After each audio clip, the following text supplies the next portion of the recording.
The Book of Exodus. Exodus chapter 1.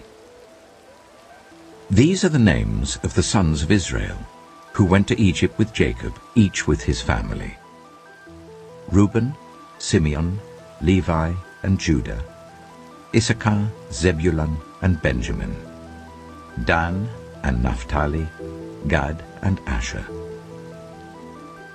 The descendants of Jacob numbered 70 in all. Joseph was already in Egypt. Now Joseph and all his brothers and all that generation died. But the Israelites were exceedingly fruitful. They multiplied greatly, increased in numbers, and became so numerous that the land was filled with them. Then a new king, to whom Joseph meant nothing, came to power in Egypt. "Look," he said to his people, "the Israelites have become far too numerous for us. Come, we must deal shrewdly with them, or they will become even more numerous, and, if war breaks out, will join our enemies, fight against us, and leave the country." So they put slave masters over them to oppress them with forced labor, and they built Pithom and Ramesses as store cities for Pharaoh. But the more they were oppressed, the more they multiplied and spread. So the Egyptians came to dread the Israelites and worked them ruthlessly. They made their lives bitter with harsh labor in brick and mortar and with all kinds of work in the fields. In all their harsh labor, the Egyptians worked them ruthlessly. The king of Egypt said to the Hebrew midwives, whose names were Shiphrah and Puah, "When you are helping the Hebrew women during childbirth on the delivery stool, if you see that the baby is a boy, kill him. But if it is a girl, let her live." The midwives, however, feared God and did not do what the king of Egypt had told them to do. They let the boys live. Then the king of Egypt summoned the midwives and asked them, "Why have you done this? Why have you let the boys live?" The midwives answered Pharaoh, "Hebrew women are not like Egyptian women. They are vigorous and give birth before the midwives arrive." So God was kind to the midwives, and the people increased and became even more numerous. And because the midwives feared God, he gave them families of their own. Then Pharaoh gave this order to all his people: "Every Hebrew boy that is born you must throw into the Nile, but let every girl live." Exodus chapter 2. Now a man of the tribe of Levi married a Levite woman, and she became pregnant and gave birth to a son. When she saw that he was a fine child, she hid him for 3 months. But when she could hide him no longer, she got a papyrus basket for him and coated it with tar and pitch. Then she placed the child in it and put it among the reeds along the bank of the Nile. His sister stood at a distance to see what would happen to him. Then Pharaoh's daughter went down to the Nile to bathe, and her attendants were walking along the riverbank. She saw the basket among the reeds and sent her female slaves to get it. She opened it and saw the baby. He was crying, and she felt sorry for him. "This is one of the Hebrew babies," she said. Then his sister asked Pharaoh's daughter, "Shall I go and get one of the Hebrew women to nurse the baby for you?" "Yes, go," she answered. So the girl went and got the baby's mother. Pharaoh's daughter said to her, "Take this baby and nurse him for me, and I will pay you." So the woman took the baby and nursed him. When the child grew older, she took him to Pharaoh's daughter, and he became her son. She named him Moses, saying, "I drew him out of the water." One day, after Moses had grown up, he went out to where his own people were and watched them at their hard labor. He saw an Egyptian beating a Hebrew, one of his own people. Looking this way and that and seeing no one, he killed the Egyptian and hid him in the sand. The next day he went out and saw 2 Hebrews fighting. He asked the one in the wrong, "Why are you hitting your fellow Hebrew?" The man said, Who made you ruler and judge over us? Are you thinking of killing me as you killed the Egyptian?" Then Moses was afraid and thought, "What I did must have become known." When Pharaoh heard of this, he tried to kill Moses. But Moses fled from Pharaoh and went to live in Midian, where he sat down by a well. Now a priest of Midian had 7 daughters, and they came to draw water and fill the troughs to water their father's flock. Some shepherds came along and drove them away, but Moses got up and came to their rescue and watered their flock. When the girls returned to Reuel, their father, he asked them, "Why have you returned so early today?" They answered, "An Egyptian rescued us from the shepherds. He even drew water for us and watered the flock." "And where is he?" Reuel asked his daughters. "Why did you leave him? Invite him to have something to eat." Moses agreed to stay with the man, who gave his daughter Zipporah to Moses in marriage. Zipporah gave birth to a son, and Moses named him Gershom, saying, "I have become a foreigner in a foreign land." During that long period, the king of Egypt died. The Israelites groaned in their slavery and cried out, and their cry for help because of their slavery went up to God. God heard their groaning, and he remembered his covenant with Abraham, with Isaac, and with Jacob. So God looked on the Israelites and was concerned about them.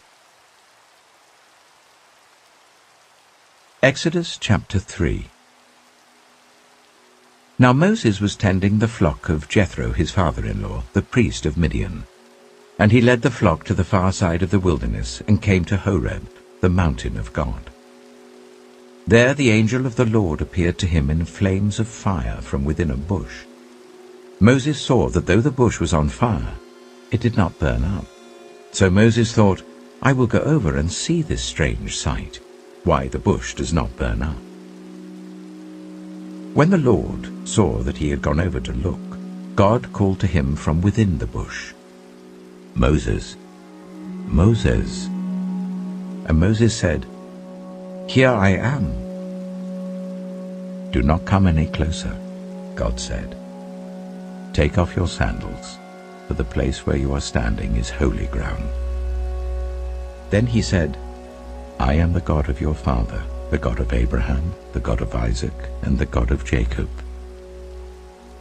At this, Moses hid his face, because he was afraid to look at God. The Lord said, "I have indeed seen the misery of my people in Egypt. I have heard them crying out because of their slave drivers, and I am concerned about their suffering.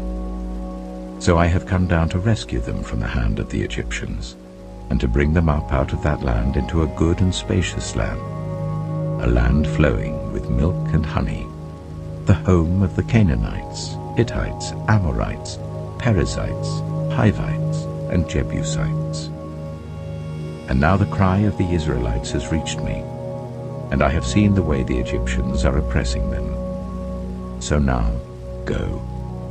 I am sending you to Pharaoh to bring my people, the Israelites, out of Egypt." But Moses said to God, "Who am I that I should go to Pharaoh and bring the Israelites out of Egypt?" And God said, "I will be with you, and this will be the sign to you that it is I who have sent you. When you have brought the people out of Egypt, you will worship God on this mountain." Moses said to God, "Suppose I go to the Israelites and say to them, 'The God of your fathers has sent me to you,' and they ask me, 'What is his name?' Then what shall I tell them?" God said to Moses, "I am who I am. This is what you are to say to the Israelites. I am has sent me to you." God also said to Moses, "Say to the Israelites, 'The Lord, the God of your fathers, the God of Abraham, the God of Isaac, and the God of Jacob, has sent me to you. This is my name forever, the name you shall call me from generation to generation. Go, assemble the elders of Israel and say to them, 'The Lord, the God of your fathers, the God of Abraham, Isaac, and Jacob, appeared to me and said, I have watched over you and have seen what has been done to you in Egypt. And I have promised to bring you up out of your misery in Egypt, into the land of the Canaanites, Hittites, Amorites, Perizzites, Hivites, and Jebusites, a land flowing with milk and honey. The elders of Israel will listen to you. Then you and the elders are to go to the king of Egypt and say to him, The Lord, the God of the Hebrews, has met with us. Let us take a 3-day journey into the wilderness to offer sacrifices to the Lord our God. But I know that the king of Egypt will not let you go, unless a mighty hand compels him. So I will stretch out my hand and strike the Egyptians with all the wonders that I will perform among them. After that, he will let you go. And I will make the Egyptians favorably disposed towards his people, so that when you leave you will not go empty-handed. Every woman is to ask her neighbor, and any woman living in her house, for articles of silver and gold and for clothing, which you will put on your sons and daughters, and so you will plunder the Egyptians. Exodus chapter 4. Moses answered, What if they do not believe me or listen to me and say, The Lord did not appear to you? Then the Lord said to him, What is that in your hand? A staff, he replied. The Lord said, Throw it on the ground. Moses threw it on the ground, and it became a snake, and he ran from it. Then the Lord said to him, Reach out your hand and take it by the tail. So Moses reached out and took hold of the snake, and it turned back into a staff in his hand. This, said the Lord, is so that they may believe that the Lord, the God of their fathers, the God of Abraham, the God of Isaac, and the God of Jacob, has appeared to you. Then the Lord said, Put your hand inside your cloak. So Moses put his hand into his cloak, and when he took it out, the skin was leprous. It had become as white as snow.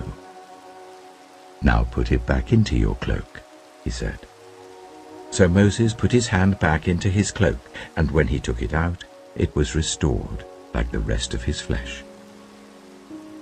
Then the Lord said, If they do not believe you, or pay attention to the first sign, they may believe the second. But if they do not believe these 2 signs or listen to you, take some water from the Nile and pour it on the dry ground. The water you take from the river will become blood on the ground. Moses said to the Lord, Pardon your servant, Lord, I have never been eloquent, neither in the past nor since you have spoken to your servant. I am slow of speech and tongue. The Lord said to him, Who gave human beings their mouths? Who makes them deaf or mute? Who gives them sight or makes them blind? Is it not I, the Lord? Now go, I will help you speak, and will teach you what to say. But Moses said, Pardon your servant, Lord. Please send someone else. Then the Lord's anger burned against Moses, and he said, What about your brother, Aaron the Levite? I know he can speak well. He is already on his way to meet you, and he will be glad to see you. You shall speak to him and put words in his mouth. I will help both of you speak, and will teach you what to do. He will speak to the people for you, and it will be as if he were your mouth, and as if you were God to him. But take this staff in your hand, so that you can perform the signs with it. Then Moses went back to Jethro, his father-in-law, and said to him, Let me return to my own people in Egypt, to see if any of them are still alive. Jethro said, Go, and I wish you well. Now the Lord had said to Moses in Midian, "Go back to Egypt, for all those who wanted to kill you are dead." So Moses took his wife and sons, put them on a donkey, and started back to Egypt. And he took the staff of God in his hand. The Lord said to Moses, "When you return to Egypt, see that you perform before Pharaoh all the wonders I have given you the power to do. But I will harden his heart, so that he will not let the people go. Then say to Pharaoh, 'This is what the Lord says. Israel is my firstborn son, and I told you, let my son go so that he may worship me. But you refused to let him go, so I will kill your firstborn son.'" At a lodging place on the way, the Lord met Moses and was about to kill him. But Zipporah took a flint knife, cut off her son's foreskin, and touched Moses' feet with it. "Surely you are a bridegroom of blood to me," she said. So the Lord let him alone.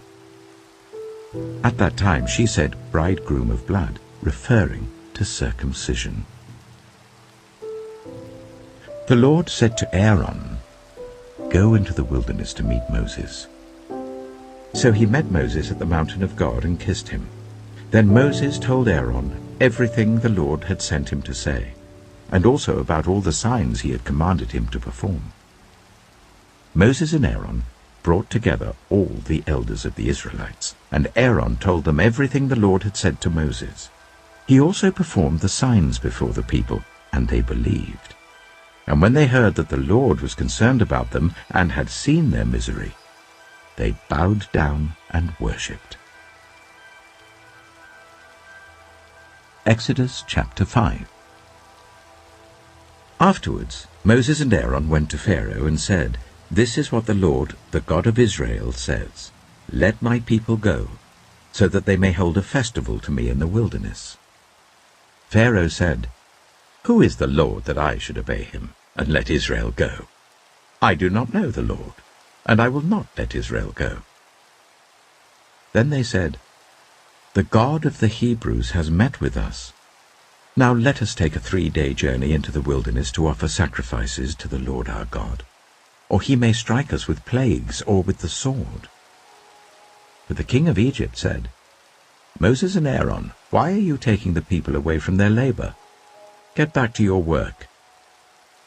Then Pharaoh said, "Look, the people of the land are now numerous, and you are stopping them from working."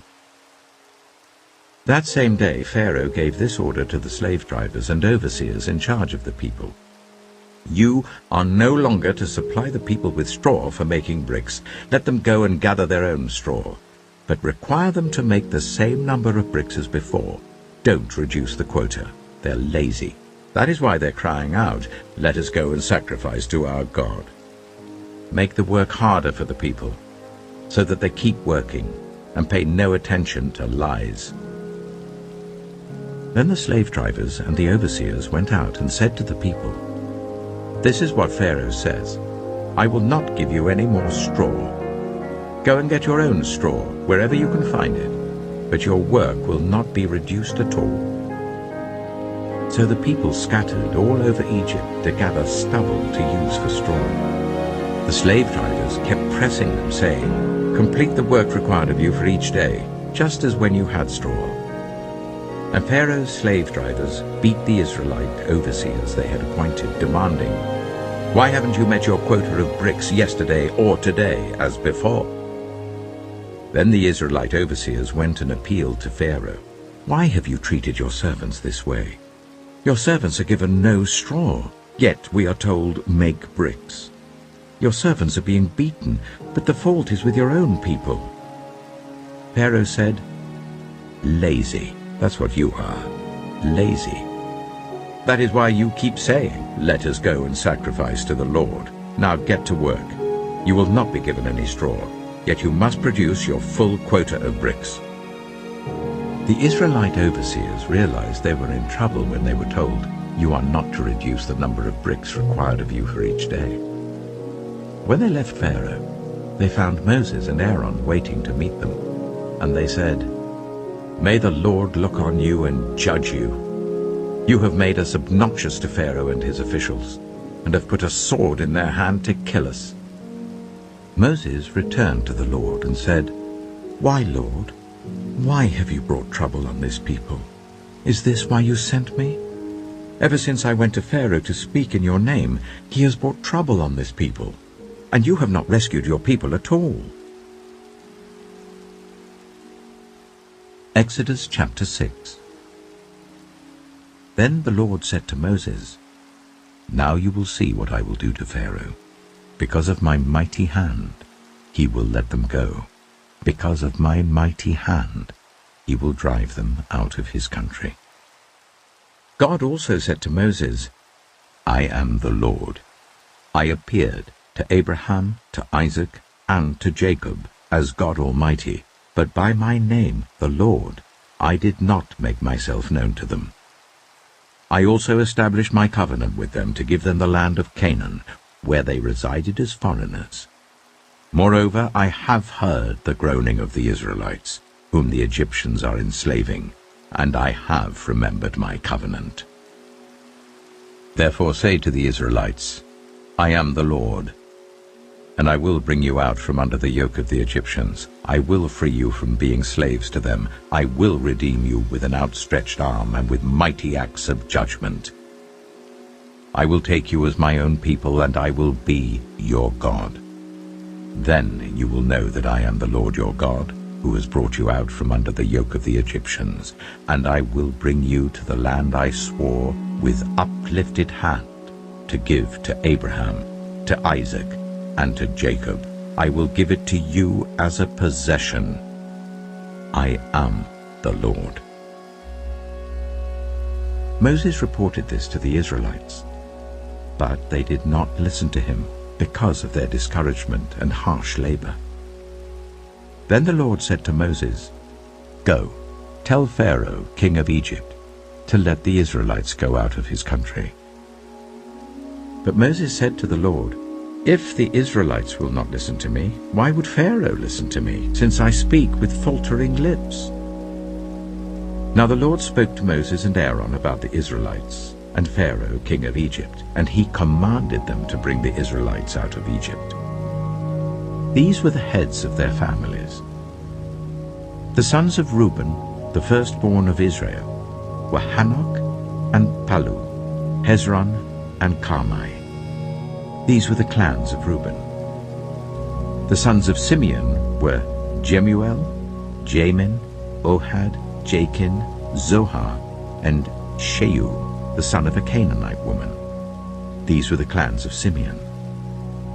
These were the names of the sons of Levi according to their records: Gershon, Kohath, and Merari.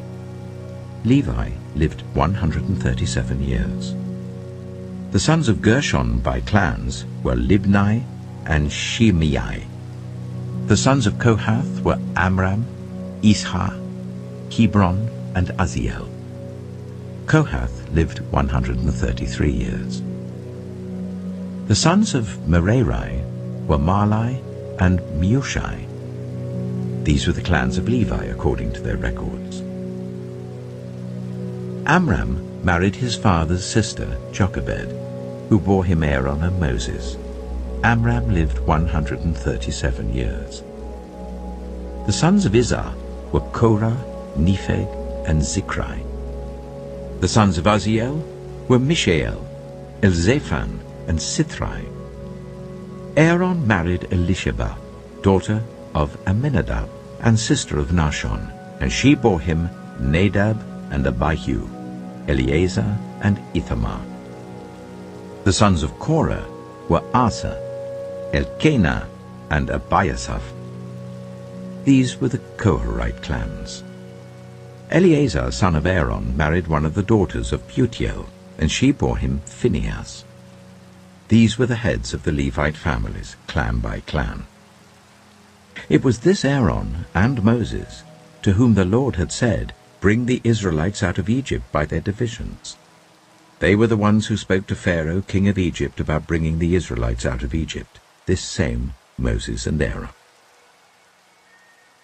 Now when the Lord spoke to Moses in Egypt, he said to him, I am the Lord. Tell Pharaoh, king of Egypt, everything I tell you. But Moses said to the Lord, Since I speak with faltering lips, why would Pharaoh listen to me? Exodus chapter 7. Then the Lord said to Moses, See, I have made you like God to Pharaoh, and your brother Aaron will be your prophet. You are to say everything I command you, and your brother Aaron is to tell Pharaoh to let the Israelites go out of his country. But I will harden Pharaoh's heart, and though I multiply my signs and wonders in Egypt, he will not listen to you. Then I will lay my hand on Egypt, and with mighty acts of judgment I will bring out my divisions, my people, the Israelites, and the Egyptians will know that I am the Lord, when I stretch out my hand against Egypt and bring the Israelites out of it. Moses and Aaron did just as the Lord commanded them. Moses was 80 years old, and Aaron 83, when they spoke to Pharaoh. The Lord said to Moses and Aaron, When Pharaoh says to you, Perform a miracle, then say to Aaron, Take your staff and throw it down before Pharaoh, and it will become a snake. So Moses and Aaron went to Pharaoh and did just as the Lord commanded. Aaron threw his staff down in front of Pharaoh and his officials, and it became a snake. Pharaoh then summoned the wise men and sorcerers, and the Egyptian magicians also did the same things by their secret arts. Each one threw down his staff, and it became a snake. But Aaron's staff swallowed up their staffs. Yet Pharaoh's heart became hard, and he would not listen to them, just as the Lord had said. Then the Lord said to Moses, Pharaoh's heart is unyielding. He refuses to let the people go. Go to Pharaoh in the morning as he goes out to the river. Confront him on the bank of the Nile, and take in your hand the staff that was changed into a snake. Then say to him, The Lord, the God of the Hebrews, has sent me to say to you, Let my people go, so that they may worship me in the wilderness. But until now you have not listened. This is what the Lord says, By this you will know that I am the Lord. With this staff that is in my hand, I will strike the water of the Nile, and it will be changed into blood. The fish in the Nile will die, and the river will stink. The Egyptians will not be able to drink its water. The Lord said to Moses, Tell Aaron, Take your staff and stretch out your hand over the waters of Egypt, over the streams and canals, over the ponds and all the reservoirs, and they will turn to blood. Blood will be everywhere in Egypt, even in vessels of wood and stone.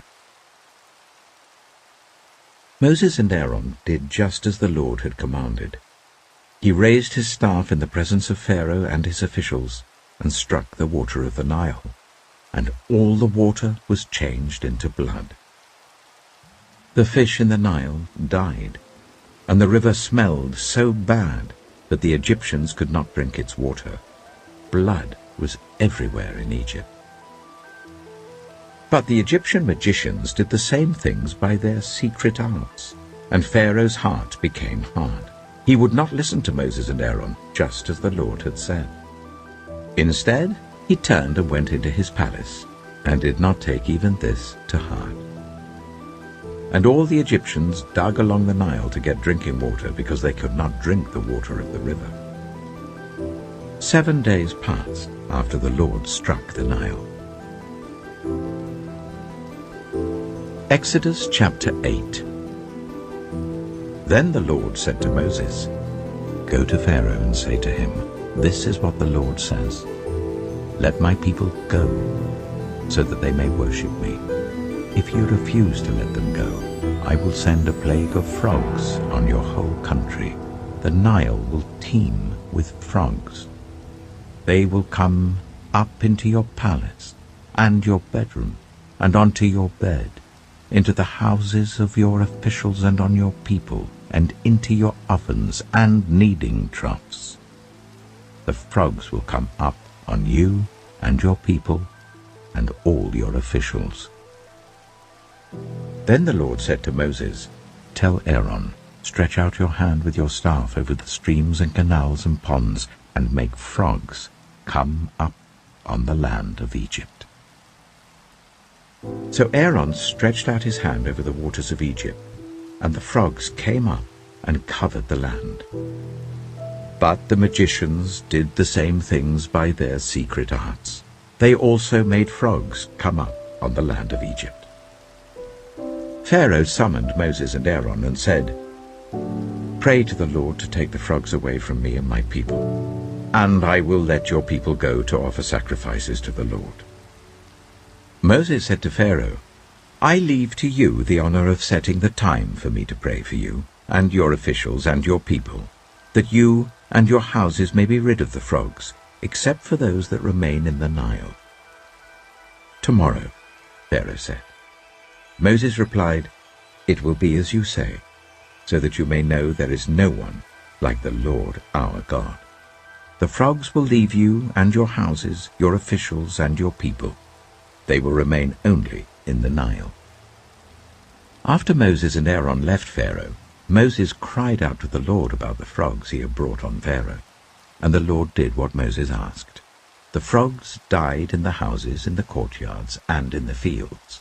They were piled into heaps, and the land reeked of them. But when Pharaoh saw that there was relief, he hardened his heart and would not listen to Moses and Aaron, just as the Lord had said. Then the Lord said to Moses, "Tell Aaron, stretch out your staff and strike the dust of the ground, and throughout the land of Egypt the dust will become gnats." They did this, and when Aaron stretched out his hand with the staff and struck the dust of the ground, gnats came on people and animals. All the dust throughout the land of Egypt became gnats. But when the magicians tried to produce gnats by their secret arts, they could not. Since the gnats were on people and animals everywhere, the magicians said to Pharaoh, "This is the finger of God." But Pharaoh's heart was hard, and he would not listen, just as the Lord had said. Then the Lord said to Moses, "Get up early in the morning and confront Pharaoh as he goes to the river, and say to him, 'This is what the Lord says. Let my people go, so that they may worship me. If you do not let my people go, I will send swarms of flies on you and your officials, on your people and into your houses. The houses of the Egyptians will be full of flies. Even the ground will be covered with them. But on that day I will deal differently with the land of Goshen, where my people live. No swarms of flies will be there, so that you will know that I, the Lord, am in this land. I will make a distinction between my people and your people. This sign will occur tomorrow." And the Lord did this. Dense swarms of flies poured into Pharaoh's palace and into the houses of his officials. Throughout Egypt the land was ruined by the flies. Then Pharaoh summoned Moses and Aaron and said, "Go, sacrifice to your God here in the land." But Moses said, "That would not be right. The sacrifices we offer the Lord our God would be detestable to the Egyptians. And if we offer sacrifices that are detestable in their eyes, will they not stone us? We must take a 3-day journey into the wilderness to offer sacrifices to the Lord our God, as he commands us." Pharaoh said, "I will let you go to offer sacrifices to the Lord your God in the wilderness, but you must not go very far. Now pray for me." Moses answered, "As soon as I leave you, I will pray to the Lord, and tomorrow the flies will leave Pharaoh and his officials and his people. Only let Pharaoh be sure that he does not act deceitfully again by not letting the people go to offer sacrifices to the Lord. Then Moses left Pharaoh and prayed to the Lord, and the Lord did what Moses asked. The flies left Pharaoh and his officials and his people. Not a fly remained. But this time also Pharaoh hardened his heart and would not let the people go.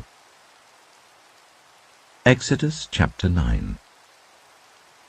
Then the Lord said to Moses, "Go to Pharaoh and say to him, 'This is what the Lord, the God of the Hebrews, says. Let my people go, so that they may worship me. If you refuse to let them go and continue to hold them back, the hand of the Lord will bring a terrible plague on your livestock in the field, on your horses, donkeys, and camels, and on your cattle, sheep, and goats. But the Lord will make a distinction between the livestock of Israel and that of Egypt, so that no animal belonging to the Israelites will die.'" The Lord set a time and said, "Tomorrow the Lord will do this in the land." And the next day the Lord did it. All the livestock of the Egyptians died, but not one animal belonging to the Israelites died. Pharaoh investigated and found that not even one of the animals of the Israelites had died. Yet his heart was unyielding, and he would not let the people go. Then the Lord said to Moses and Aaron, "Take handfuls of soot from a furnace, and let Moses toss it into the air in the presence of Pharaoh. It will become fine dust over the whole land of Egypt, and festering boils will break out on people and animals throughout the land." So they took soot from a furnace and stood before Pharaoh. Moses tossed it into the air, and festering boils broke out on people and animals. The magicians could not stand before Moses because of the boils that were on them and on all the Egyptians. But the Lord hardened Pharaoh's heart, and he would not listen to Moses and Aaron, just as the Lord had said to Moses. Then the Lord said to Moses, "Get up early in the morning, confront Pharaoh, and say to him, 'This is what the Lord, the God of the Hebrews, says. Let my people go, so that they may worship me. For this time I will send the full force of my plagues against you and against your officials and your people, so you may know that there is no one like me in all the earth. For by now I could have stretched out my hand and struck you and your people with a plague that would have wiped you off the earth. But I have raised you up for this very purpose, that I might show you my power, and that my name might be proclaimed in all the earth. You still set yourself against my people and will not let them go. Therefore at this time tomorrow I will send the worst hailstorm that has ever fallen on Egypt from the day it was founded till now. Give an order now to bring your livestock and everything you have in the field to a place of shelter, because the hail will fall on every person and animal that has not been brought in and is still out in the field, and they will die." Those officials of Pharaoh who feared the word of the Lord hurried to bring their slaves and their livestock inside. But those who ignored the word of the Lord left their slaves and livestock in the field. Then the Lord said to Moses, "Stretch out your hand towards the sky so that hail will fall all over Egypt, on people and animals and on everything growing in the fields of Egypt." When Moses stretched out his staff towards the sky, the Lord sent thunder and hail, and lightning flashed down to the ground. So the Lord rained hail on the land of Egypt. Hail fell, and lightning flashed back and forth. It was the worst storm in all the land of Egypt since it had become a nation.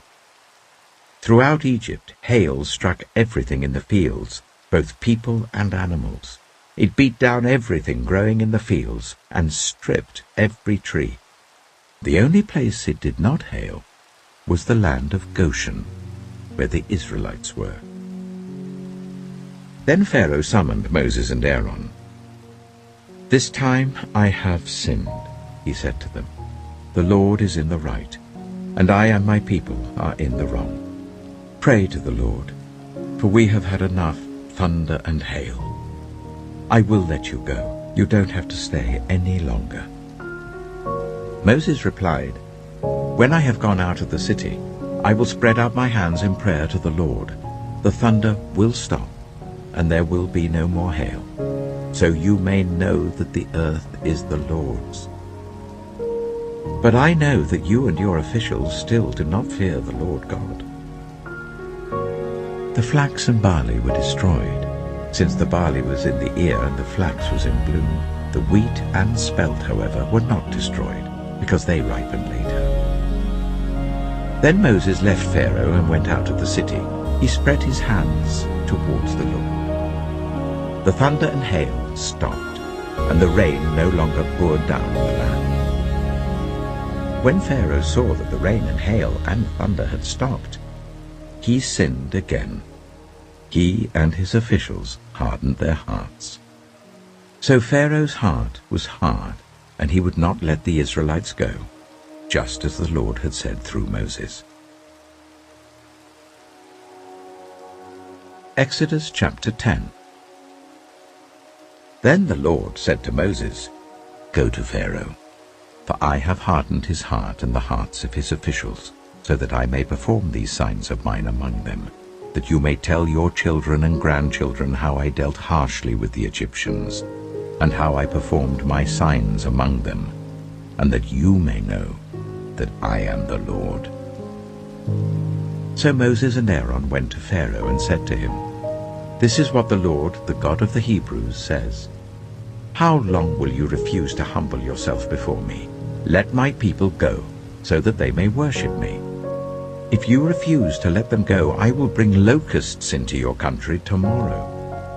They will cover the face of the ground, so that it cannot be seen. They will devour what little you have left after the hail, including every tree that is growing in your fields. They will fill your houses and those of all your officials and all the Egyptians, something neither your parents nor your ancestors have ever seen, from the day they settled in this land till now." Then Moses turned and left Pharaoh. Pharaoh's officials said to him, "How long will this man be a snare to us? Let the people go, so that they may worship the Lord their God. Do you not realize that Egypt is ruined?" Then Moses and Aaron were brought back to Pharaoh. "Go worship the Lord your God," he said. "But tell me who will be going." Moses answered, "We will go with our young and our old, with our sons and our daughters, and with our flocks and herds, because we are to celebrate a festival to the Lord."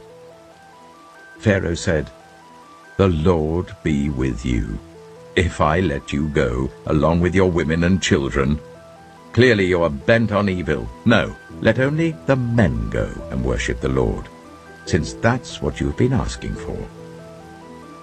Then Moses and Aaron were driven out of Pharaoh's presence. And the Lord said to Moses, "Stretch out your hand over Egypt, so that locusts swarm over the land and devour everything growing in the fields, everything left by the hail." So Moses stretched out his staff over Egypt, and the Lord made an east wind blow across the land all that day and all that night. By morning the wind had brought the locusts. They invaded all Egypt, and settled down in every area of the country in great numbers. Never before had there been such a plague of locusts, nor will there ever be again. They covered all the ground until it was black. They devoured all that was left after the hail, everything growing in the fields and the fruit on the trees. Nothing green remained on tree or plant in all the land of Egypt. Pharaoh quickly summoned Moses and Aaron and said, "I have sinned against the Lord your God and against you. Now forgive my sin once more, and pray to the Lord your God to take this deadly plague away from me." Moses then left Pharaoh and prayed to the Lord. And the Lord changed the wind to a very strong west wind, which caught up the locusts and carried them into the Red Sea. Not a locust was left anywhere in Egypt. But the Lord hardened Pharaoh's heart, and he would not let the Israelites go. Then the Lord said to Moses, "Stretch out your hand towards the sky, so that darkness spreads over Egypt, darkness that can be felt." So Moses stretched out his hand towards the sky, and total darkness covered all Egypt for 3 days. No one could see anyone else or move about for 3 days. Yet all the Israelites had light in the places where they lived. Then Pharaoh summoned Moses and said, "Go, worship the Lord. Even your women and children may go with you, only leave your flocks and herds behind." But Moses said, "You must allow us to have sacrifices and burnt offerings to present to the Lord our God. Our livestock, too, must go with us. Not a hoof is to be left behind. We have to use some of them in worshipping the Lord our God. And until we get there, we will not know what we are to use to worship the Lord." But the Lord hardened Pharaoh's heart, and he was not willing to let them go. Pharaoh said to Moses, "Get out of my sight.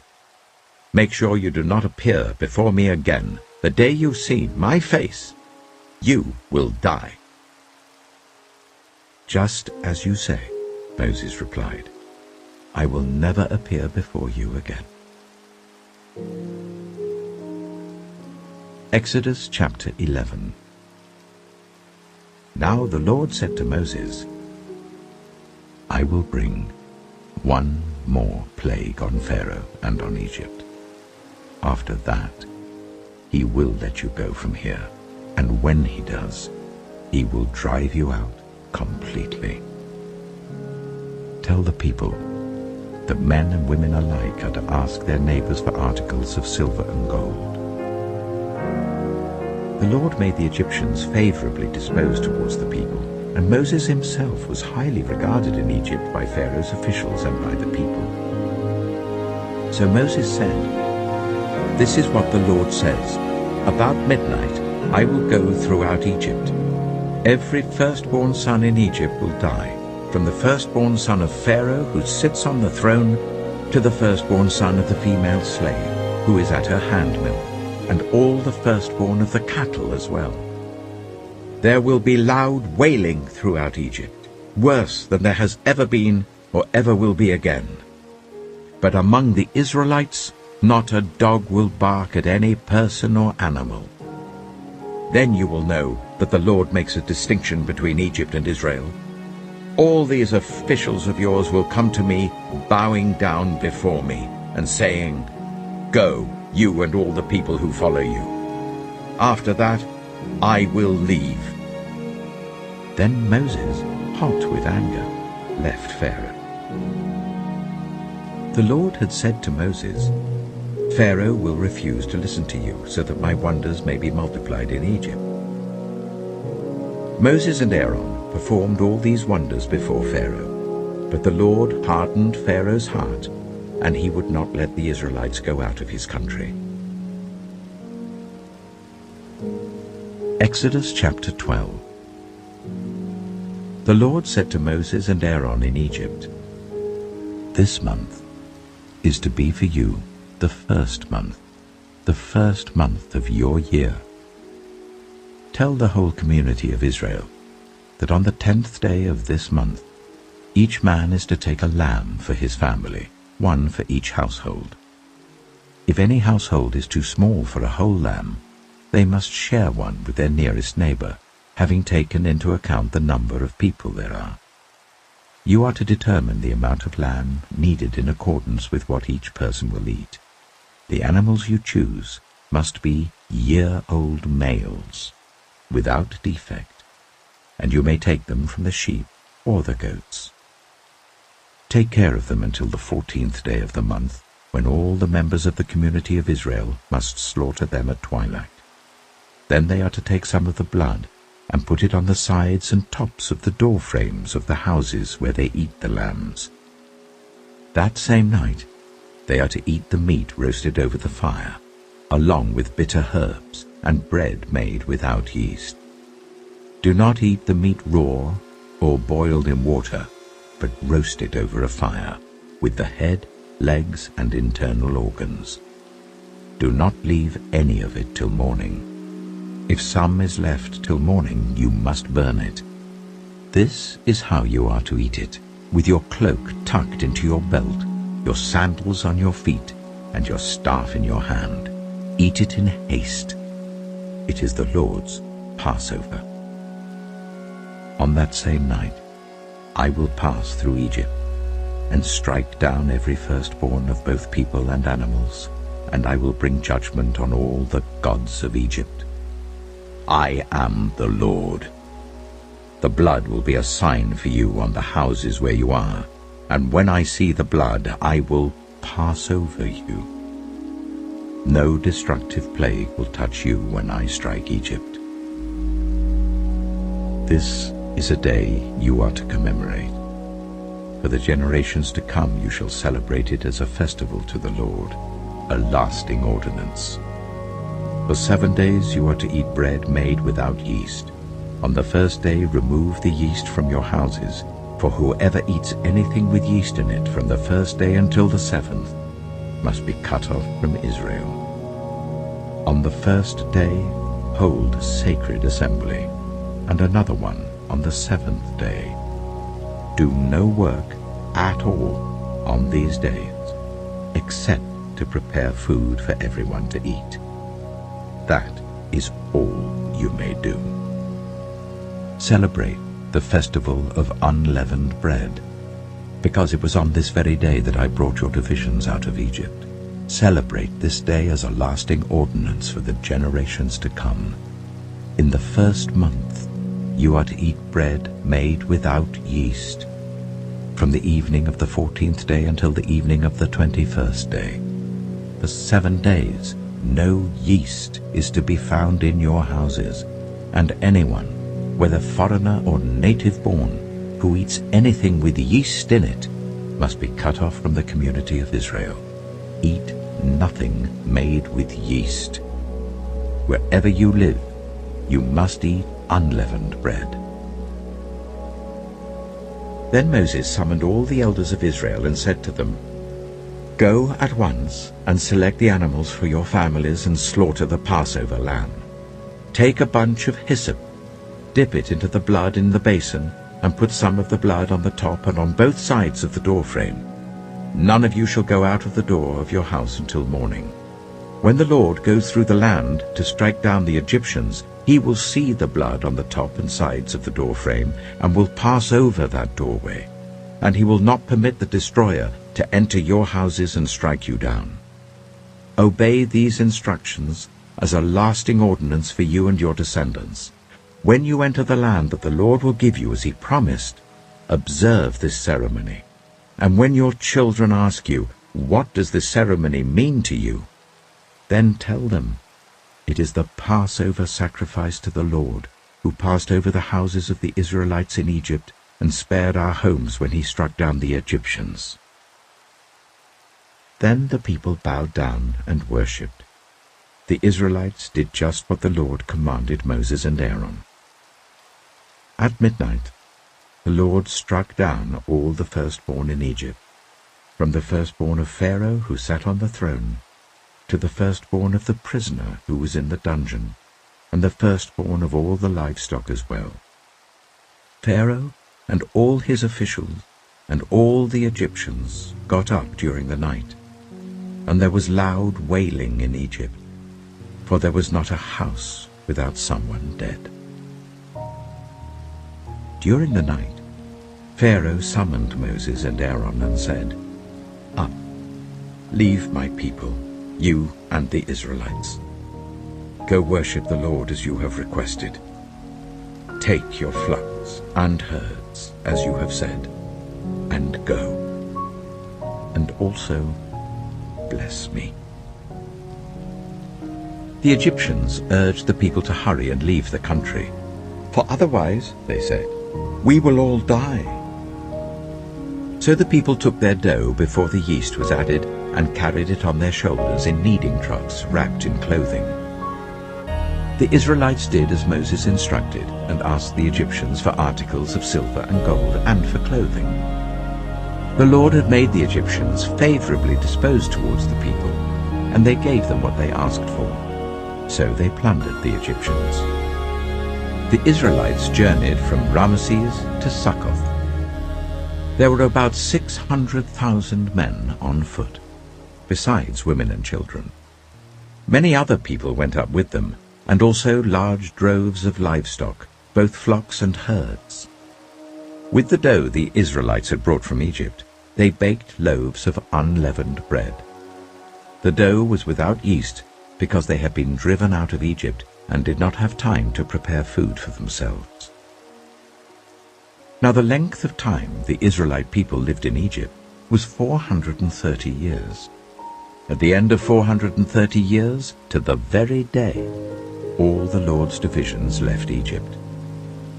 Because the Lord kept vigil that night to bring them out of Egypt, on this night all the Israelites are to keep vigil to honor the Lord for the generations to come. The Lord said to Moses and Aaron, "These are the regulations for the Passover meal. No foreigner may eat it. Any slave you have bought may eat it after you have circumcised him, but a temporary resident or a hired worker may not eat it. It must be eaten inside the house. Take none of the meat outside the house. Do not break any of the bones. The whole community of Israel must celebrate it."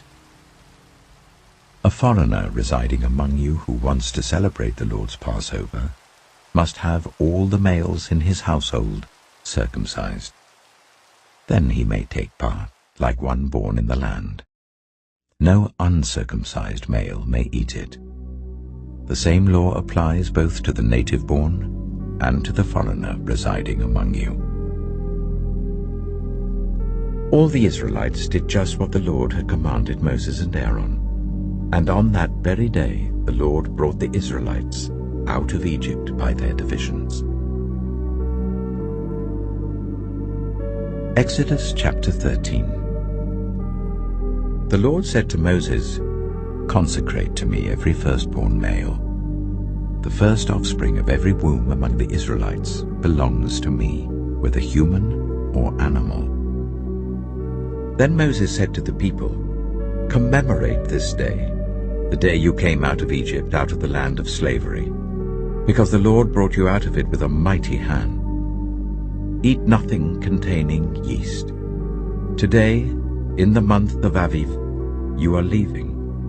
When the Lord brings you into the land of the Canaanites, Hittites, Amorites, Hivites, and Jebusites, the land he swore to your ancestors to give you, a land flowing with milk and honey, you are to observe this ceremony in this month.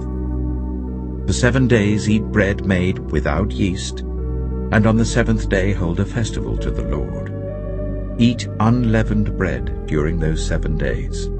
Nothing with yeast in it is to be seen among you, nor shall any yeast be seen anywhere within your borders. On that day tell your son, 'I do this because of what the Lord did for me when I came out of Egypt.' This observance will be for you like a sign on your hand and a reminder on your forehead that this law of the Lord is to be on your lips.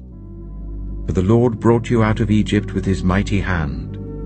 You must keep this ordinance at the appointed time, year after year. After the Lord brings you into the land of the Canaanites and gives it to you, as he promised on oath to you and your ancestors, you are to give over to the Lord the first offspring of every womb. All the firstborn males of your livestock belong to the Lord. Redeem with a lamb every firstborn donkey. But if you do not redeem it, break its neck. Redeem every firstborn among your sons.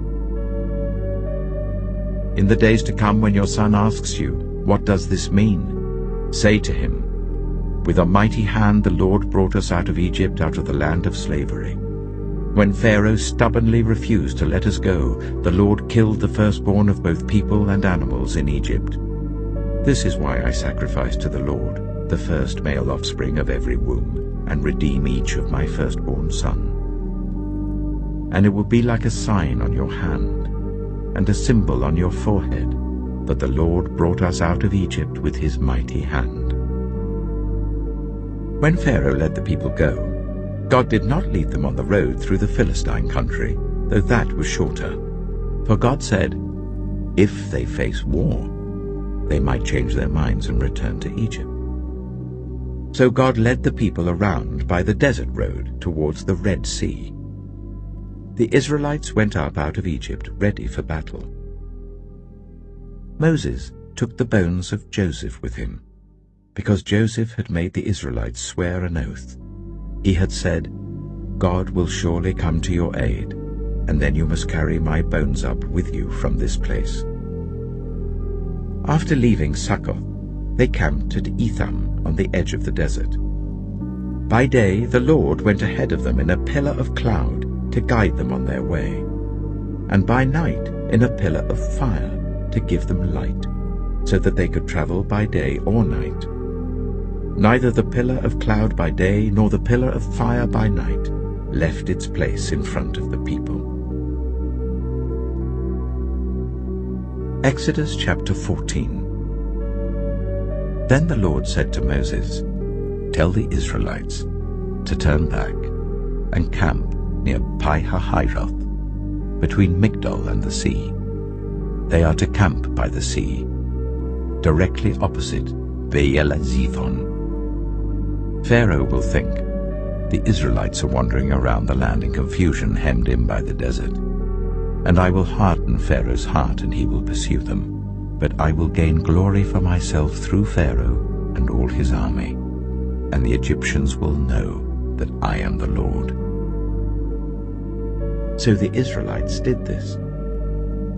When the king of Egypt was told that the people had fled, Pharaoh and his officials changed their minds about them and said, what have we done? We have let the Israelites go and have lost their services.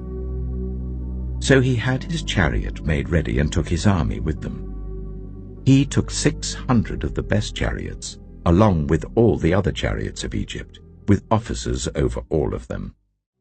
The Lord hardened the heart of Pharaoh, king of Egypt, so that he pursued the Israelites who were marching out boldly. The Egyptians, all Pharaoh's horses and chariots, horsemen and troops, pursued the Israelites and overtook them as they camped by the sea near Pi-hahiroth, opposite Baal-zephon. As Pharaoh approached, the Israelites looked up, and there were the Egyptians marching after them. They were terrified and cried out to the Lord. They said to Moses, was it because there were no graves in Egypt that you brought us to the desert to die? What have you done to us by bringing us out of Egypt? Didn't we say to you in Egypt, leave us alone, let us serve the Egyptians? It would have been better for us to serve the Egyptians than to die in the desert. Moses answered the people, do not be afraid. Stand firm, and you will see the deliverance the Lord will bring you today. The Egyptians you see today, you will never see again. The Lord will fight for you. You need only to be still. Then the Lord said to Moses, why are you crying out to me? Tell the Israelites to move on.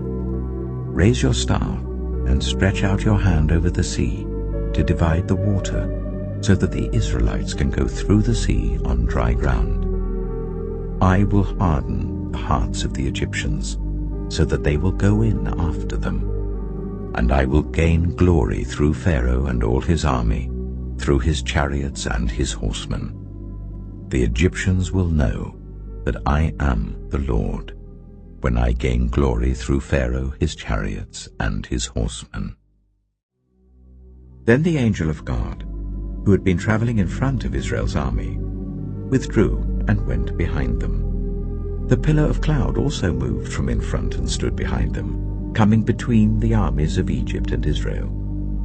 Throughout the night the cloud brought darkness to the one side and light to the other, so neither went near the other all night long. Then Moses stretched out his hand over the sea, and all that night the Lord drove the sea back with a strong east wind and turned it into dry land. The waters were divided, and the Israelites went through the sea on dry ground, with a wall of water on their right and on their left. The Egyptians pursued them, and all Pharaoh's horses and chariots and horsemen followed them into the sea. During the last watch of the night, the Lord looked down from the pillar of fire and cloud at the Egyptian army and threw it into confusion. He jammed the wheels of their chariots so that they had difficulty driving. And the Egyptians said, "Let's get away from the Israelites. The Lord is fighting for them against Egypt." Then the Lord said to Moses, "Stretch out your hand over the sea, so that the waters may flow back over the Egyptians and their chariots and horsemen."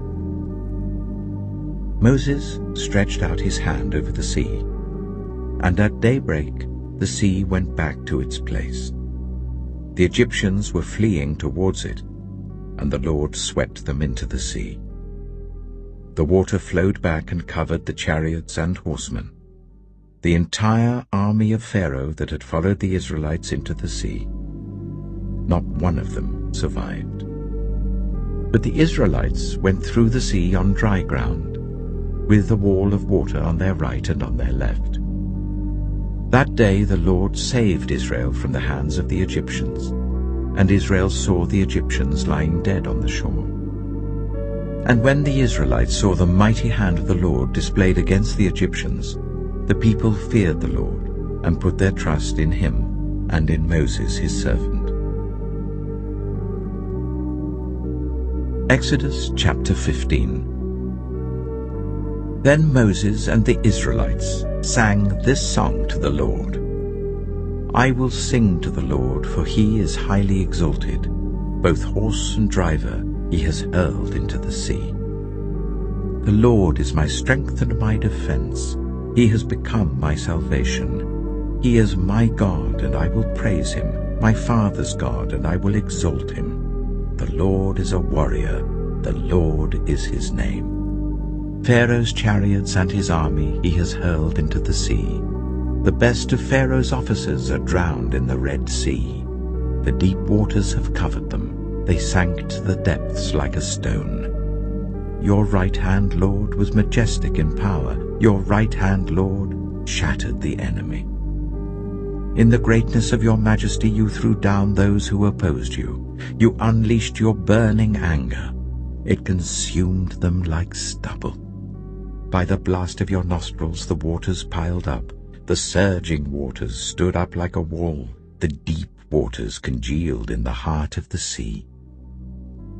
The enemy boasted, I will pursue, I will overtake them, I will divide the spoils, I will gorge myself on them, I will draw my sword, and my hand will destroy them. But you blew with your breath, and the sea covered them. They sank like lead in the mighty waters. Who among the gods is like you, Lord? Who is like you, majestic in holiness, awesome in glory, working wonders? You stretch out your right hand, and the earth swallows your enemies. In your unfailing love you will lead the people you have redeemed. In your strength you will guide them to your holy dwelling. The nations will hear and tremble. Anguish will grip the people of Philistia. The chiefs of Edom will be terrified. The leaders of Moab will be seized with trembling. The people of Canaan will melt away. Terror and dread will fall on them.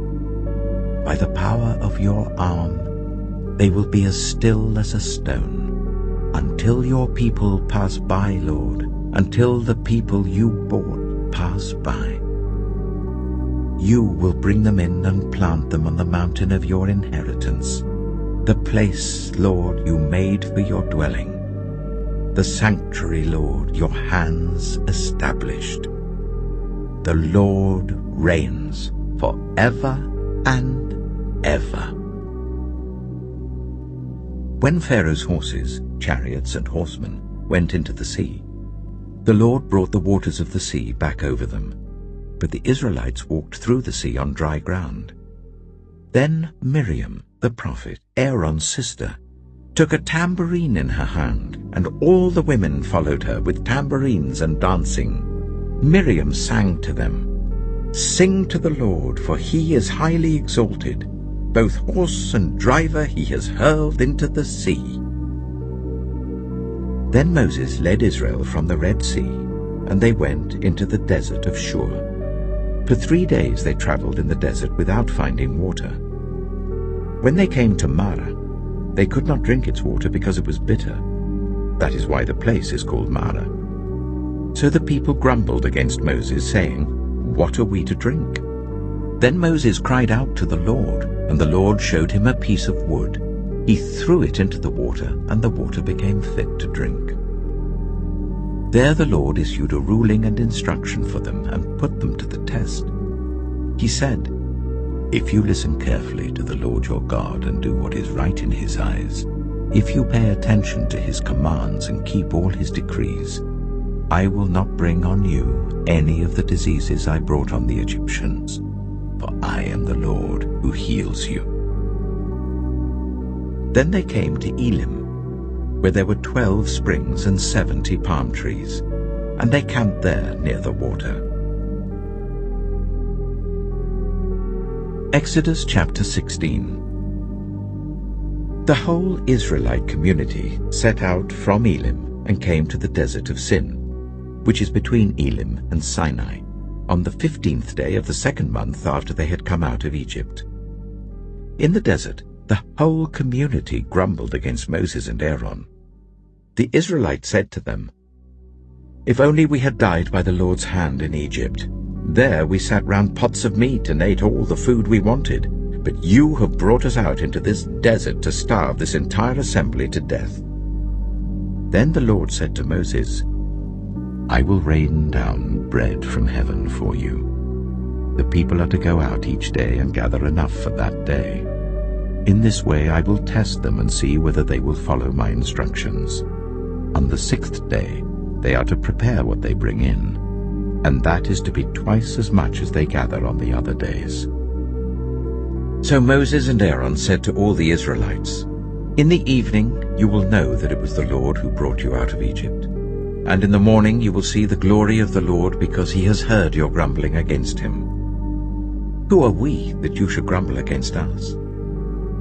Moses also said, "You will know that it was the Lord when he gives you meat to eat in the evening, and all the bread you want in the morning, because he has heard your grumbling against him. Who are we? You are not grumbling against us, but against the Lord." Then Moses told Aaron, "Say to the entire Israelite community, 'Come before the Lord, for he has heard your grumbling.'" While Aaron was speaking to the whole Israelite community, they looked towards the desert, and there was the glory of the Lord appearing in the cloud. The Lord said to Moses, "I have heard the grumbling of the Israelites. Tell them, at twilight you will eat meat, and in the morning you will be filled with bread. Then you will know that I am the Lord your God." That evening quail came and covered the camp, and in the morning there was a layer of dew around the camp. When the dew was gone, thin flakes like frost on the ground appeared on the desert floor. When the Israelites saw it, they said to each other, "What is it?" But they did not know what it was. Moses said to them, "It is the bread the Lord has given you to eat. This is what the Lord has commanded. Everyone is to gather as much as they need. Take an omer for each person you have in your tent." The Israelites did as they were told. Some gathered much, some little. And when they measured it by the omer, the one who gathered much did not have too much, and the one who gathered little did not have too little. Everyone had gathered just as much as they needed. Then Moses said to them, "No one is to keep any of it until morning." However, some of them paid no attention to Moses. They kept part of it until morning, but it was full of maggots and began to smell. So Moses was angry with them. Each morning, Everyone gathered as much as they needed, and when the sun grew hot, it melted away. On the 6th day, they gathered twice as much, 2 omers for each person. And the leaders of the community came and reported this to Moses. He said to them, "This is what the Lord commanded. Tomorrow is to be a day of Sabbath rest, a holy Sabbath to the Lord. So bake what you want to bake and boil what you want to boil. Save whatever is left and keep it until morning." So they saved it until morning as Moses commanded, and it did not stink or get maggots in it. "Eat it today," Moses said, "because today is a Sabbath to the Lord. You will not find any of it on the ground today. 6 days you are to gather it, but on the 7th day, the Sabbath, there will not be any." Nevertheless, some of the people went out on the 7th day to gather it, but they found none. Then the Lord said to Moses, "How long will you refuse to keep my commands and my instructions? Bear in mind that the Lord has given you the Sabbath. That is why on the 6th day he gives you bread for 2 days. Everyone is to stay where they are on the 7th day. No one is to go out." So the people rested on the 7th day. The people of Israel called the bread manna. It was white like coriander seed and tasted like wafers made with honey. Moses said, "This is what the Lord has commanded. Take an omer of manna and keep it for the generations to come, so that they can see the bread I gave you to eat in the wilderness when I brought you out of Egypt." So Moses said to Aaron, "Take a jar and put an omer of manna in it. Then place it before the Lord to be kept for the generations to come." As the Lord commanded Moses, Aaron put the manna with the tablets of the covenant law that it might be preserved. The Israelites ate manna for 40 years, until they came to a land that was settled. They ate manna until they reached the border of Canaan. An omer is 1/10 of an ephah. Exodus chapter 17. The whole Israelite community set out from the desert of Sin, traveling from place to place as the Lord commanded. They camped at Rephidim, but there was no water for the people to drink. So they quarreled with Moses and said, "Give us water to drink." Moses replied, "Why do you quarrel with me? Why do you put the Lord to the test?" But the people were thirsty for water there, and they grumbled against Moses.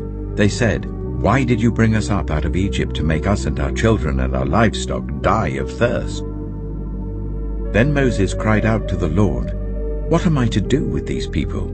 They are almost ready to stone me." The Lord answered Moses, "Go out in front of the people. Take with you some of the elders of Israel, and take in your hand the staff with which you struck the Nile, and go. I will stand there before you by the rock at Horeb. Strike the rock, and water will come out of it for the people to drink." So Moses did this in the sight of the elders of Israel. And he called the place Massah and Meribah, because the Israelites quarreled, and because they tested the Lord, saying, "Is the Lord among us or not?" The Amalekites came and attacked the Israelites at Rephidim. Moses said to Joshua, "Choose some of our men and go out to fight the Amalekites. Tomorrow I will stand on top of the hill with the staff of God in my hands." So Joshua fought the Amalekites as Moses had ordered, and Moses, Aaron, and Hur went to the top of the hill. As long as Moses held up his hands, the Israelites were winning, but whenever he lowered his hands, the Amalekites were winning. When Moses' hands grew tired, they took a stone and put it under him, and he sat on it. Aaron and Hur held his hands up, one on one side, one on the other, so that his hands remained steady till sunset. So Joshua overcame the Amalekite army with the sword. Then the Lord said to Moses, "Write this on a scroll as something to be remembered, and make sure that Joshua hears it, because I will completely blot out the name of Amalek from under heaven." Moses built an altar and called it, "The Lord is my banner." He said, "Because hands were lifted up against the throne of the Lord will be at war against the Amalekites from generation to generation." Exodus chapter 18. Now Jethro, the priest of Midian and father-in-law of Moses, heard of everything God had done for Moses and for his people Israel, and how the Lord had brought Israel out of Egypt. After Moses had sent away his wife Zipporah, his father-in-law Jethro received her and her 2 sons. One son was named Gershom, for Moses said, "I have become a foreigner in a foreign land." And the other was named Eleazar, for he said, "My father's God was my helper. He saved me from the sword of Pharaoh." Jethro, Moses' father-in-law, together with Moses' sons and wife, came to him in the wilderness where he was camped near the mountain of God. Jethro had sent word to him, "I, your father-in-law Jethro, am coming to you with your wife and her 2 sons." So Moses went out to meet his father-in-law and bowed down and kissed him. They greeted each other and then went into the tent. Moses told his father-in-law about everything the Lord had done to Pharaoh and the Egyptians for Israel's sake, and about all the hardships they had met along the way, and how the Lord had saved them. Jethro was delighted to hear about all the good things the Lord had done for Israel in rescuing them from the hand of the Egyptians. He said, "Praise be to the Lord who rescued you from the hand of the Egyptians and of Pharaoh, and who rescued the people from the hand of the Egyptians. Now I know that the Lord is greater than all other gods, for he did this to those who had treated Israel arrogantly." Then Jethro, Moses' father-in-law, brought a burnt offering and other sacrifices to God. And Aaron came with all the elders of Israel to eat a meal with Moses' father-in-law in the presence of God. The next day, Moses took his seat to serve as judge for the people, and they stood round him from morning till evening. When his father-in-law saw all that Moses was doing for the people, he said, "What is this you are doing for the people? Why do you alone sit as judge, while all these people stand round you from morning till evening?" Moses answered him, "Because the people come to me to seek God's will. Whenever they have a dispute, it is brought to me, and I decide between the parties and inform them of God's decrees and instructions." Moses' father-in-law replied, "What you are doing is not good. You and these people who come to you will only wear yourselves out. The work is too heavy for you. You cannot handle it alone. Listen now to me, and I will give you some advice, and may God be with you. You must be the people's representative before God and bring their disputes to him. Teach them his decrees and instructions, and show them the way they are to live and how they are to behave. But select capable men from all the people, men who fear God, trustworthy men who hate dishonest gain, and appoint them as officials over thousands, hundreds, fifties, and tens. Let them serve as judges for the people at all times.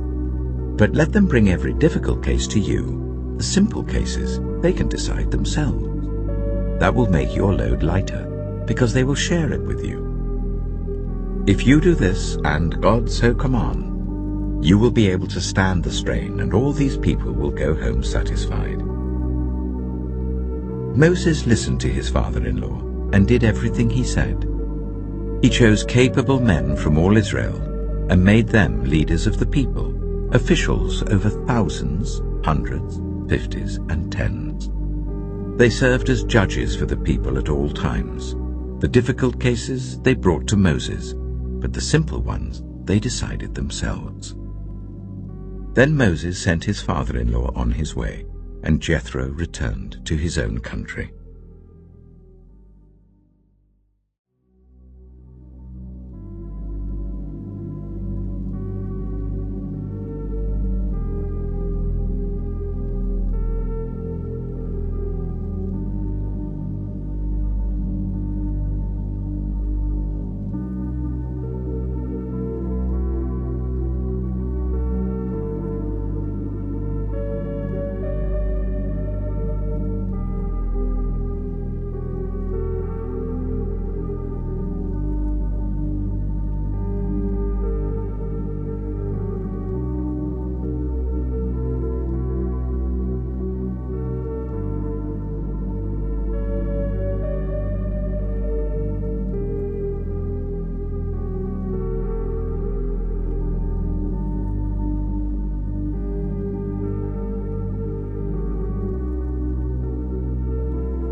Exodus chapter 19.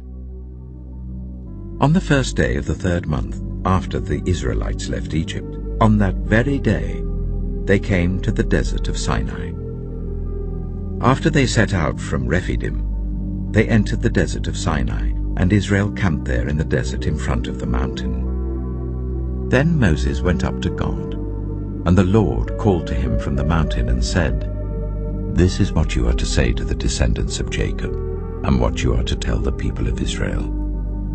You yourselves have seen what I did to Egypt, and how I carried you on eagle's wings and brought you to myself. Now, if you obey me fully and keep my covenant, then out of all nations you will be my treasured possession. Although the whole earth is mine, you will be for me a kingdom of priests and a holy nation. These are the words you are to speak to the Israelites." So Moses went back and summoned the elders of the people, and set before them all the words the Lord had commanded him to speak. The people all responded together, "We will do everything the Lord has said." So Moses brought their answer back to the Lord. The Lord said to Moses, "I am going to come to you in a dense cloud, so that the people will hear me speaking with you and will always put their trust in you." Then Moses told the Lord what the people had said, and the Lord said to Moses, "Go to the people and consecrate them today and tomorrow. Make them wash their clothes and be ready by the 3rd day, because on that day the Lord will come down on Mount Sinai in the sight of all the people. Put limits for the people around the mountain and tell them, 'Be careful that you do not approach the mountain or touch the foot of it. Whoever touches the mountain is to be put to death. They are to be stoned or shot with arrows. Not a hand is to be laid on them. No person or animal shall be permitted to live. Only when the ram's horn sounds a long blast may they approach the mountain." After Moses had gone down the mountain to the people, he consecrated them, and they washed their clothes. Then he said to the people, "Prepare yourselves for the 3rd day. Abstain from sexual relations." On the morning of the 3rd day, there was thunder and lightning, with a thick cloud over the mountain, and a very loud trumpet blast. Everyone in the camp trembled. Then Moses led the people out of the camp to meet with God, and they stood at the foot of the mountain. Mount Sinai was covered with smoke, because the Lord descended on it in fire. The smoke billowed up from it like smoke from a furnace, and the whole mountain trembled violently. As the sound of the trumpet grew louder and louder, Moses spoke, and the voice of God answered him. The Lord descended to the top of Mount Sinai and called Moses to the top of the mountain. So Moses went up, and the Lord said to him, "Go down and warn the people, so they do not force their way through to see the Lord, and many of them perish. Even the priests who approach the Lord must consecrate themselves, or the Lord will break out against them." Moses said to the Lord, "The people cannot come up Mount Sinai because you yourself warned us. Put limits around the mountain and set it apart as holy." The Lord replied, "Go down and bring Aaron up with you, but the priests and the people must not force their way through to come up to the Lord, or he will break out against them." So Moses went down to the people and told them. Exodus chapter 20. And God spoke all these words, "I am the Lord your God, who brought you out of Egypt, out of the land of slavery. You shall have no other gods before me. You shall not make for yourself an image in the form of anything in heaven above, or on the earth beneath, or in the waters below. You shall not bow down to them or worship them. For I, the Lord your God, am a jealous God, punishing the children for the sin of the parents to the 3rd and 4th generation of those who hate me, but showing love to 1,000 generations of those who love me and keep my commandments. You shall not misuse the name of the Lord your God, for the Lord will not hold anyone guiltless who misuses his name. Remember the Sabbath day by keeping it holy. 6 days you shall labor and do all your work, but the 7th day is a Sabbath to the Lord your God. On it you shall not do any work, neither you, nor your son or daughter, nor your male or female servant, nor your animals, nor any foreigner residing in your towns. For in 6 days the Lord made the heavens and the earth, the sea, and all that is in them, but he rested on the 7th day. Therefore the Lord blessed the Sabbath day and made it holy. Honor your father and your mother, so that you may live long in the land the Lord your God is giving you. You shall not murder. You shall not commit adultery. You shall not steal. You shall not give false testimony against your neighbor. You shall not covet your neighbor's house.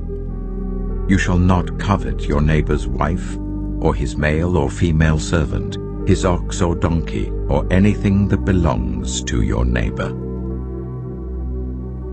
When the people saw the thunder and lightning and heard the trumpet and saw the mountain in smoke, they trembled with fear. They stayed at a distance and said to Moses, "Speak to us yourself and we will listen, but do not let God speak to us or we will die." Moses said to the people, "Do not be afraid. God has come to test you, so that the fear of God will be with you, to keep you from sinning." The people remained at a distance, while Moses approached the thick darkness where God was. Then the Lord said to Moses, "Tell the Israelites this.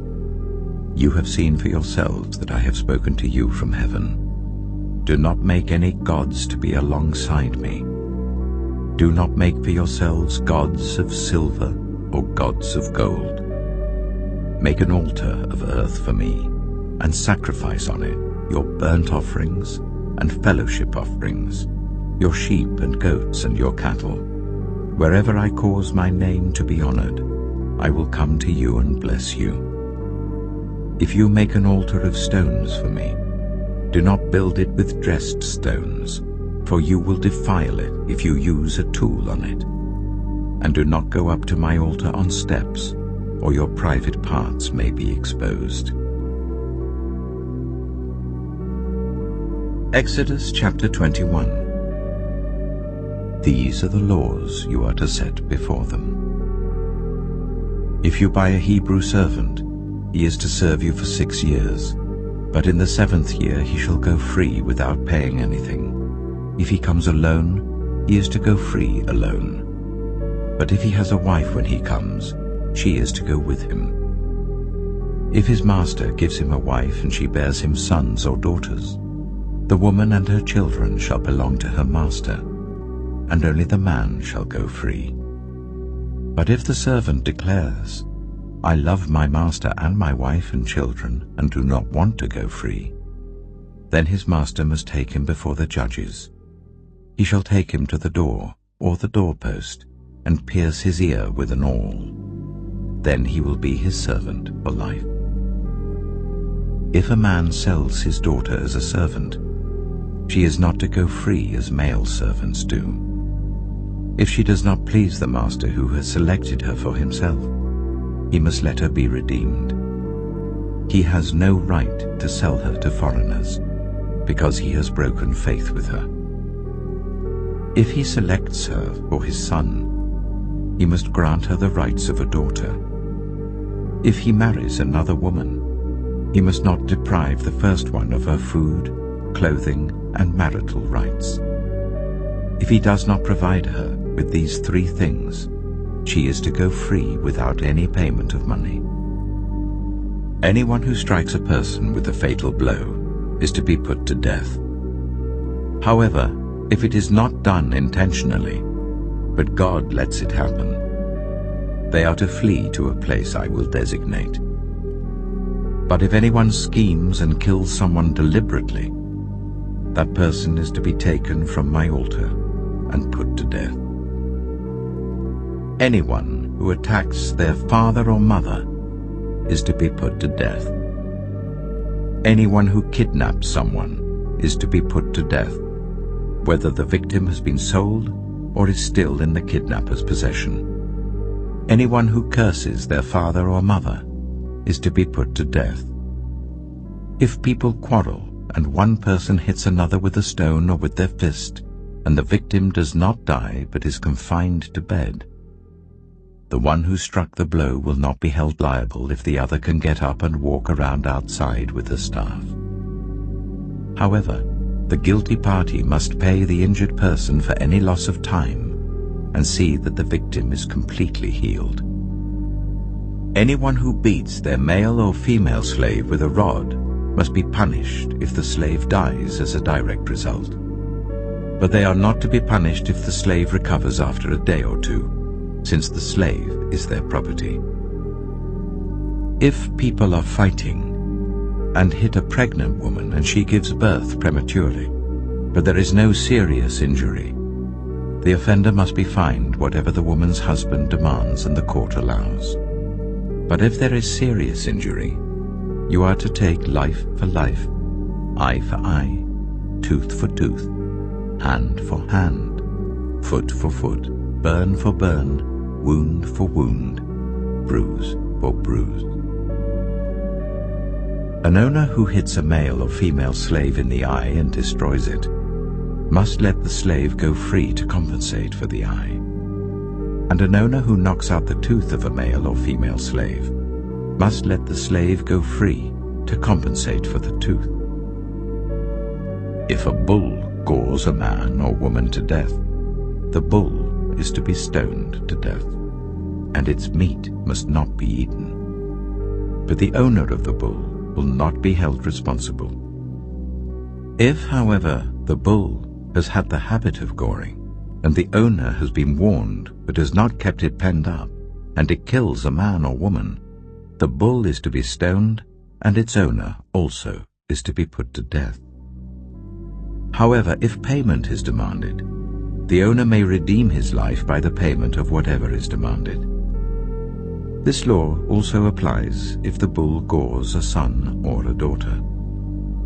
If the bull gores a male or female slave, the owner must pay 30 shekels of silver to the master of the slave, and the bull is to be stoned to death. If anyone uncovers a pit, or digs one and fails to cover it, and an ox or donkey falls into it, the one who opened the pit must pay the owner for the loss and take the dead animal in exchange. If anyone's bull injures someone else's bull and it dies, the two parties are to sell the live one and divide both the money and the dead animal equally. However, if it was known that the bull had the habit of goring, yet the owner did not keep it penned up, the owner must pay animal for animal and take the dead animal in exchange. Exodus chapter 22. Whoever steals an ox or a sheep and slaughters it, or sells it, must pay back 5 head of cattle for the ox and 4 sheep for the sheep. If a thief is caught breaking in at night and is struck a fatal blow, the defender is not guilty of bloodshed.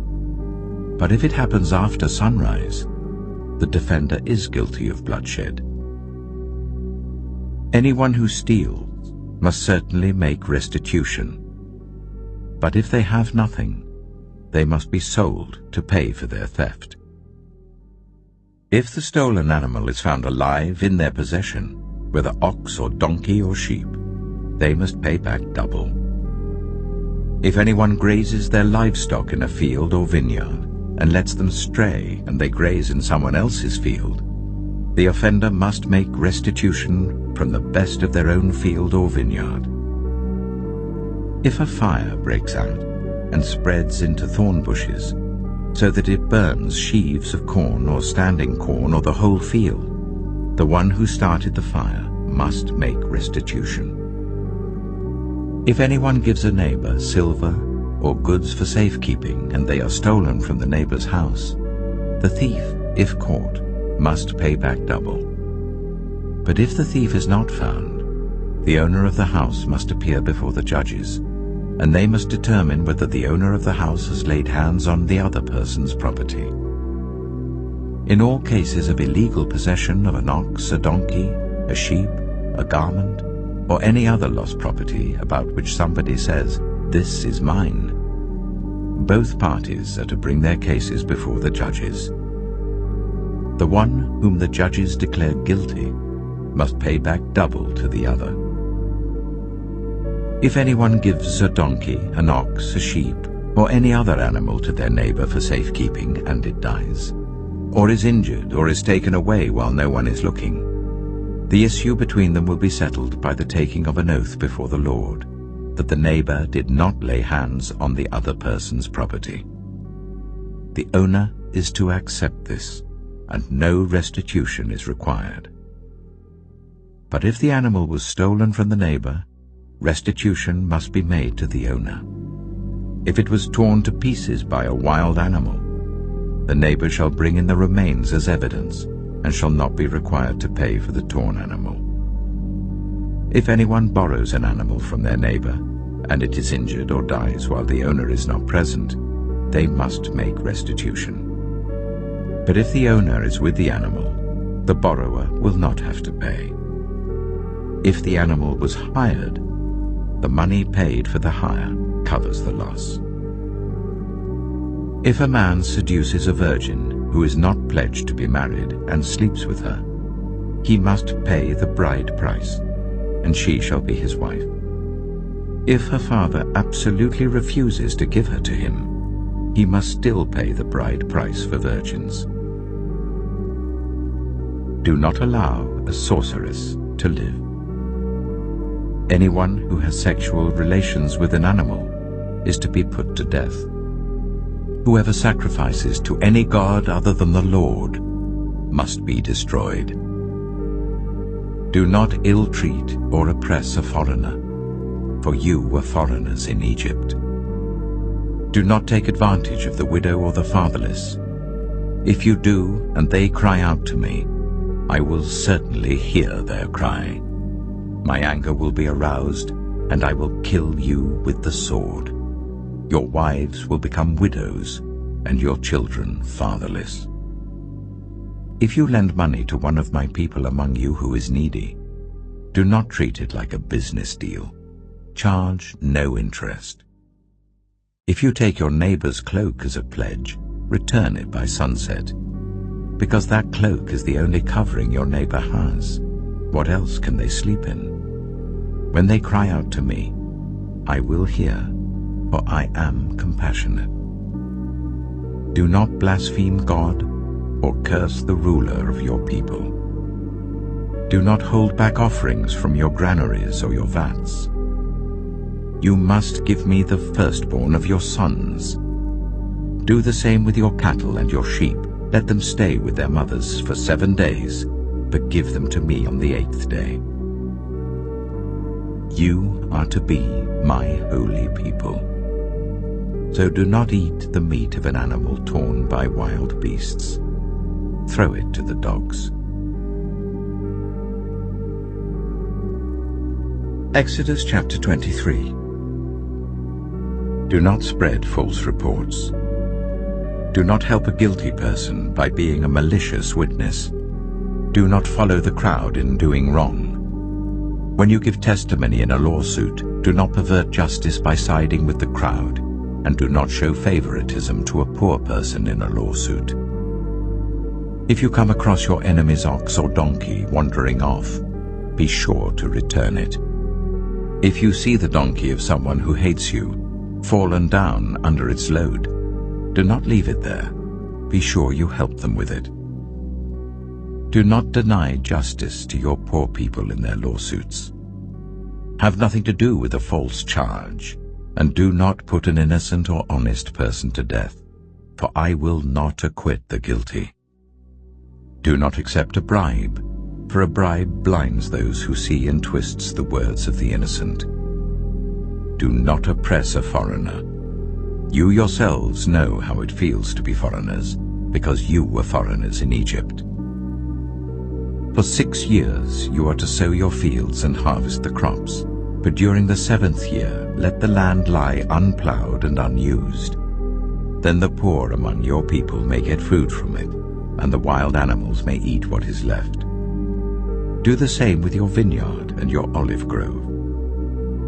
6 days do your work, but on the 7th day do not work, so that your ox and your donkey may rest, and so that the slave born in your household and the foreigner living among you may be refreshed. Be careful to do everything I have said to you. Do not invoke the names of other gods. Do not let them be heard on your lips. 3 times a year you are to celebrate a festival to me. Celebrate the festival of unleavened bread. For 7 days eat bread made without yeast as I commanded you. Do this at the appointed time in the month of Aviv, for in that month you came out of Egypt. No one is to appear before me empty-handed. Celebrate the festival of harvest with the first fruits of the crops you sow in your field. Celebrate the festival of ingathering at the end of the year, when you gather in your crops from the field. 3 times a year all the men are to appear before the sovereign Lord. Do not offer the blood of a sacrifice to me, along with anything containing yeast. The fat of my festival offerings must not be kept until morning. Bring the best of the first fruits of your soil to the house of the Lord your God. Do not cook a young goat in its mother's milk. See, I am sending an angel ahead of you to guard you along the way, and to bring you to the place I have prepared. Pay attention to him and listen to what he says. Do not rebel against him. He will not forgive your rebellion, since my name is in him. If you listen carefully to what he says and do all that I say, I will be an enemy to your enemies and will oppose those who oppose you.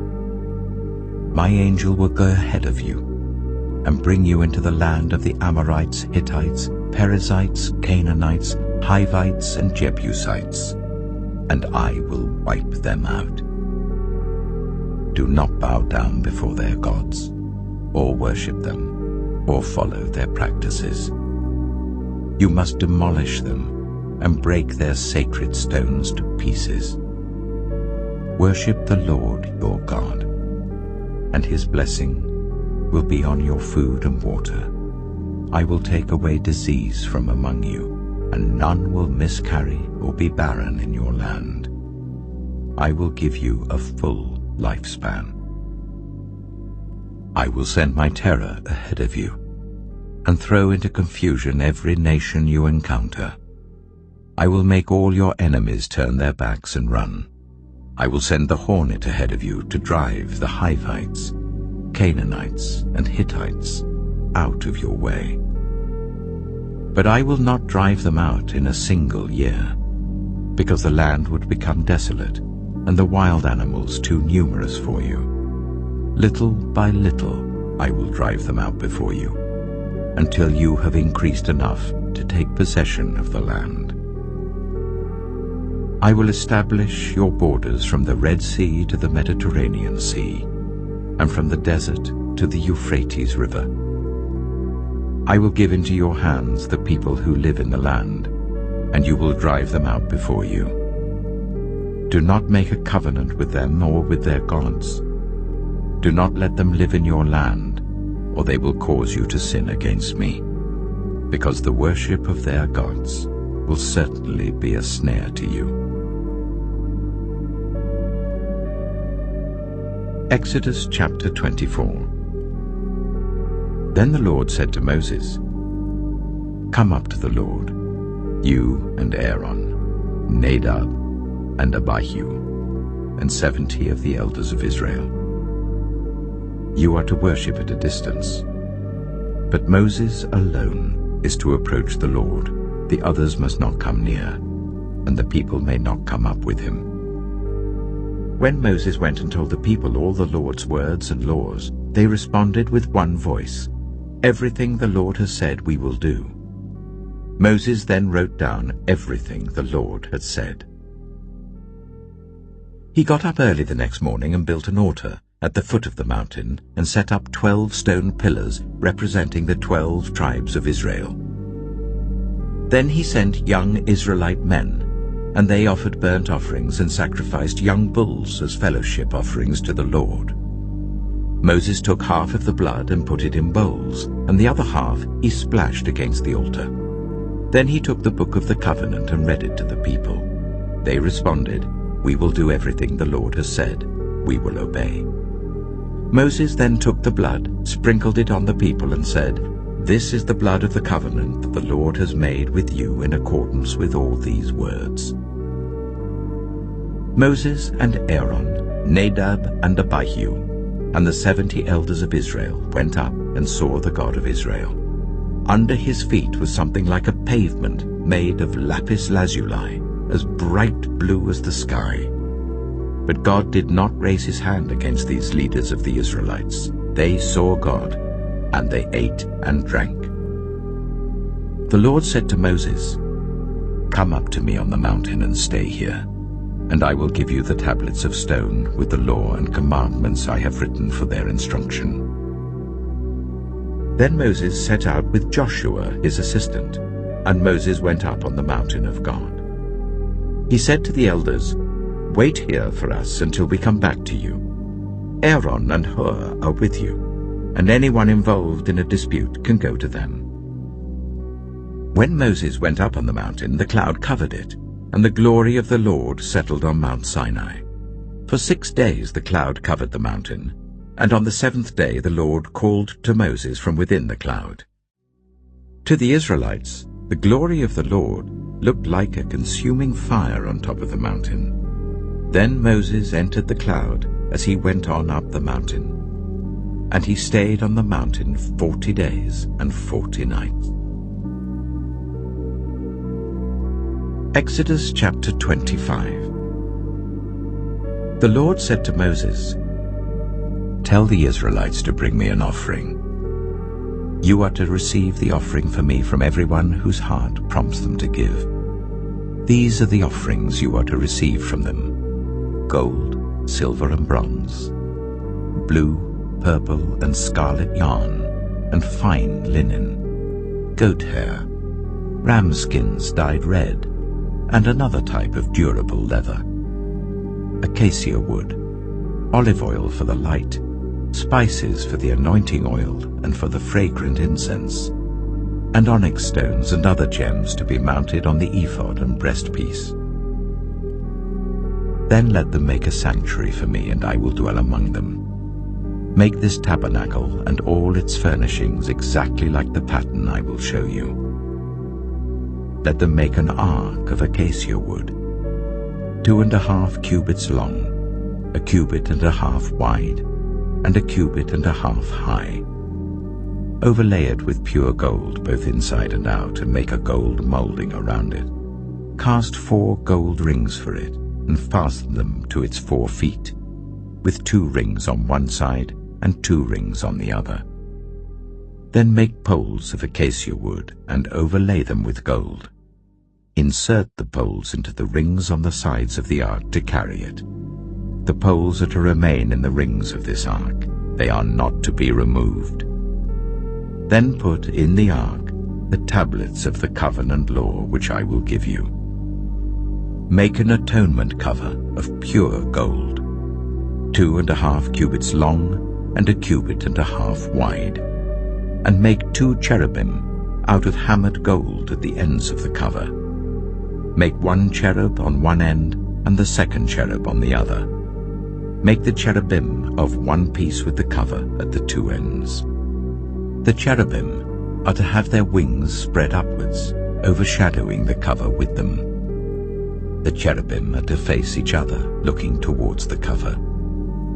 Place the cover on top of the ark and put in the ark the tablets of the covenant law that I will give you. There, above the cover, between the two cherubim that are over the ark of the covenant law, I will meet with you and give you all my commands for the Israelites. Make a table of acacia wood, 2 cubits long, a cubit wide, and a cubit and a half high. Overlay it with pure gold and make a gold molding around it. Also make around it a rim, a handbreadth wide, and put a gold molding on the rim. Make 4 gold rings for the table and fasten them to the 4 corners where the 4 legs are. The rings are to be close to the rim to hold the poles used in carrying the table. Make the poles of acacia wood, overlay them with gold, and carry the table with them. And make its plates and dishes of pure gold, as well as its pitchers and bowls for the pouring out of offerings. Put the bread of the presence on this table, to be before me at all times. Make a lampstand of pure gold. Hammer out its base and shaft, and make its flower-like cups, buds, and blossoms of one piece with them. 6 branches are to extend from the sides of the lampstand, 3 on one side and 3 on the other. 3 cups, shaped like almond flowers with buds and blossoms, are to be on one branch, 3 on the next branch, and the same for all 6 branches extending from the lampstand. And on the lampstand there are to be 4 cups shaped like almond flowers with buds and blossoms. 1 bud shall be under the first pair of branches, extending from the lampstand, a 2nd bud under the 2nd pair, and a 3rd bud under the 3rd pair. 6 branches in all. The buds and branches shall all be of one piece with the lampstand hammered out of pure gold. Then make it 7 lamps, and set them up on it, so that they light the space in front of it. Its wick trimmers and trays are to be of pure gold. A talent of pure gold is to be used for the lampstand and all these accessories. See that you make them according to the pattern shown you on the mountain. Exodus chapter 26. Make the tabernacle with 10 curtains of finely twisted linen and blue, purple, and scarlet yarn, with cherubim woven into them by a skilled worker. All the curtains are to be the same size, 28 cubits long and 4 cubits wide. Join 5 of the curtains together and do the same with the other 5. Make loops of blue material along the edge of the end curtain in one set, and do the same with the end curtain in the other set. Make 50 loops on one curtain and 50 loops on the end curtain of the other set, with the loops opposite each other. Then make 50 gold clasps and use them to fasten the curtains together, so that the tabernacle is a unit. Make curtains of goat hair for the tent over the tabernacle, 11 altogether. All 11 curtains are to be the same size, 30 cubits long and 4 cubits wide. Join 5 of the curtains together into one set, and the other 6 into another set. Fold the 6th curtain double at the front of the tent. Make 50 loops along the edge of the end curtain in one set, and also along the edge of the end curtain in the other set. Then make 50 bronze clasps, and put them in the loops to fasten the tent together as a unit. As for the additional length of the tent curtains, the half curtain that is left over is to hang down at the rear of the tabernacle. The tent curtains will be a cubit longer on both sides. What is left will hang over the sides of the tabernacle so as to cover it. Make for the tent a covering of ram skins dyed red, and over that a covering of other durable leather. Make upright frames of acacia wood for the tabernacle. Each frame is to be 10 cubits long and a cubit and a half wide, with 2 projections set parallel to each other. Make all the frames of the tabernacle in this way. Make 20 frames for the south side of the tabernacle, and make 40 silver bases to go under them, 2 bases for each frame, 1 under each projection. For the other side, the north side of the tabernacle, make 20 frames and 40 silver bases, 2 under each frame. Make 6 frames for the far end, that is the west end of the tabernacle, and make 2 frames for the corners at the far end. At these 2 corners, they must be double from the bottom all the way to the top and fitted into a single ring. Both shall be like that. So there will be 8 frames and 16 silver bases, 2 under each frame. Also, make crossbars of acacia wood, 5 for the frames on one side of the tabernacle, 5 for those on the other side, and 5 for the frames on the west at the far end of the tabernacle. The center crossbar is to extend from end to end at the middle of the frames. Overlay the frames with gold and make gold rings to hold the crossbars. Also, overlay the crossbars with gold. Set up the tabernacle according to the plan shown you on the mountain. Make a curtain of blue, purple, and scarlet yarn and finely twisted linen, with cherubim woven into it by a skilled worker. Hang it with gold hooks on 4 posts of acacia wood, overlaid with gold and standing on 4 silver bases. Hang the curtain from the clasps and place the Ark of the Covenant Law behind the curtain. The curtain will separate the holy place from the most holy place. Put the atonement cover on the Ark of the Covenant Law in the most holy place.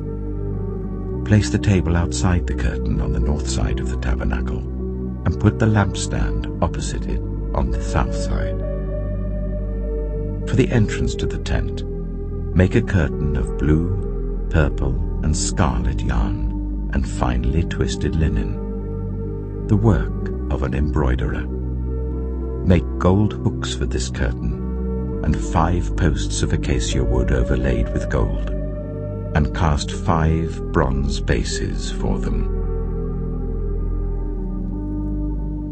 Exodus chapter 27.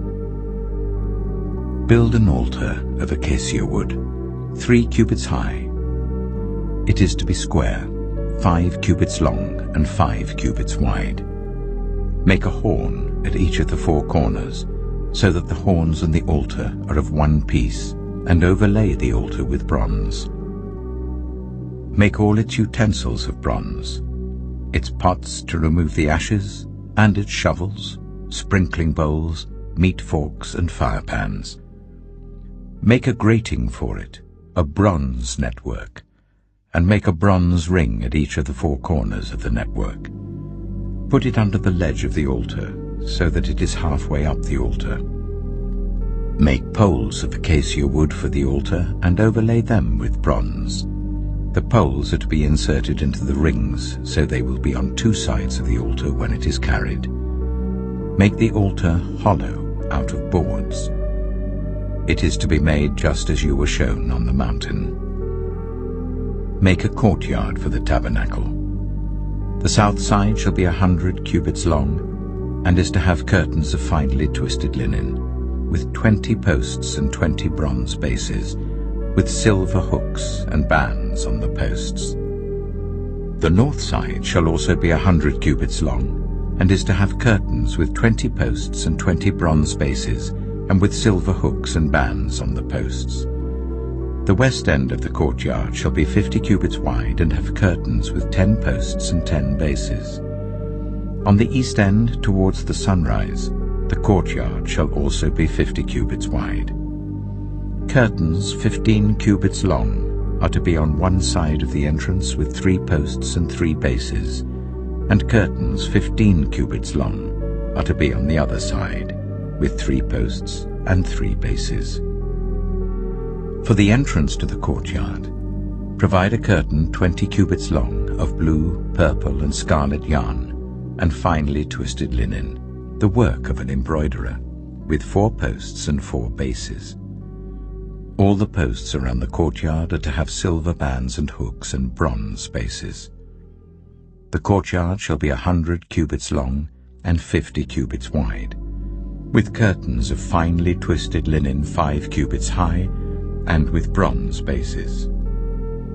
All the other articles used in the service of the tabernacle, whatever their function, including all the tent pegs for it and those for the courtyard, are to be of bronze. Command the Israelites to bring you clear oil of pressed olives for the light, so that the lamps may be kept burning. In the tent of meeting outside the curtain that shields the ark of the covenant law, Aaron and his sons are to keep the lamps burning before the Lord from evening till morning. This is to be a lasting ordinance among the Israelites for the generations to come. Exodus chapter 28. Let Aaron your brother be brought to you from among the Israelites, with his sons Nadab and Abihu, Eleazar and Ithamar, so that they may serve me as priests. Make sacred garments for your brother Aaron to give him dignity and honor. Tell all the skilled workers to whom I have given wisdom in such matters that they are to make garments for Aaron, for his consecration, so that he may serve me as priest. These are the garments they are to make: a breastpiece, an ephod, a robe, a woven tunic, a turban, and a sash. They are to make these sacred garments for your brother Aaron and his sons, so that they may serve me as priests. Make them use gold, and blue, purple, and scarlet yarn, and fine linen. Make the ephod of gold, and of blue, purple, and scarlet yarn, and of finely twisted linen, the work of skilled hands. It is to have 2 shoulder pieces attached to 2 of its corners, so that it can be fastened. Its skillfully woven waistband is to be like it, of 1 piece with the ephod, and made with gold, and with blue, purple, and scarlet yarn, and with finely twisted linen. Take 2 onyx stones, and engrave on them the names of the sons of Israel, in the order of their birth, 6 names on 1 stone, and the remaining 6 on the other. Engrave the names of the sons of Israel on the 2 stones, the way a gem cutter engraves a seal. Then mount the stones in gold filigree settings, and fasten them on the shoulder pieces of the ephod as memorial stones for the sons of Israel. Aaron is to bear the names on his shoulders as a memorial before the Lord. Make gold filigree settings, and 2 braided chains of pure gold like a rope, and attach the chains to the settings. Fashion a breastpiece for making decisions, the work of skilled hands.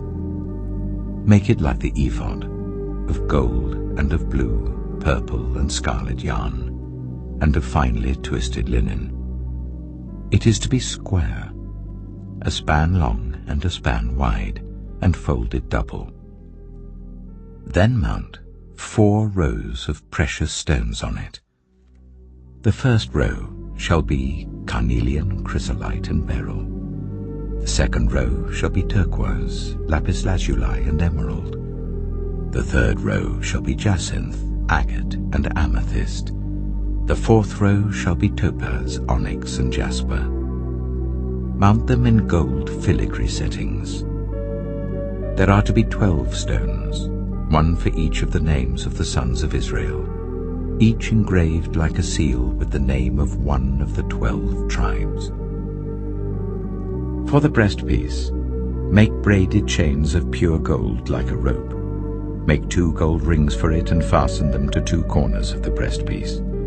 Fasten the 2 gold chains to the rings at the corners of the breastpiece, and the other ends of the chains to the 2 settings, attaching them to the shoulder pieces of the ephod at the front.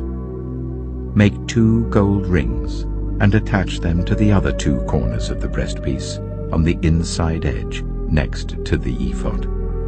Make 2 more gold rings, and attach them to the bottom of the shoulder pieces on the front of the ephod, close to the seam just above the waistband of the ephod.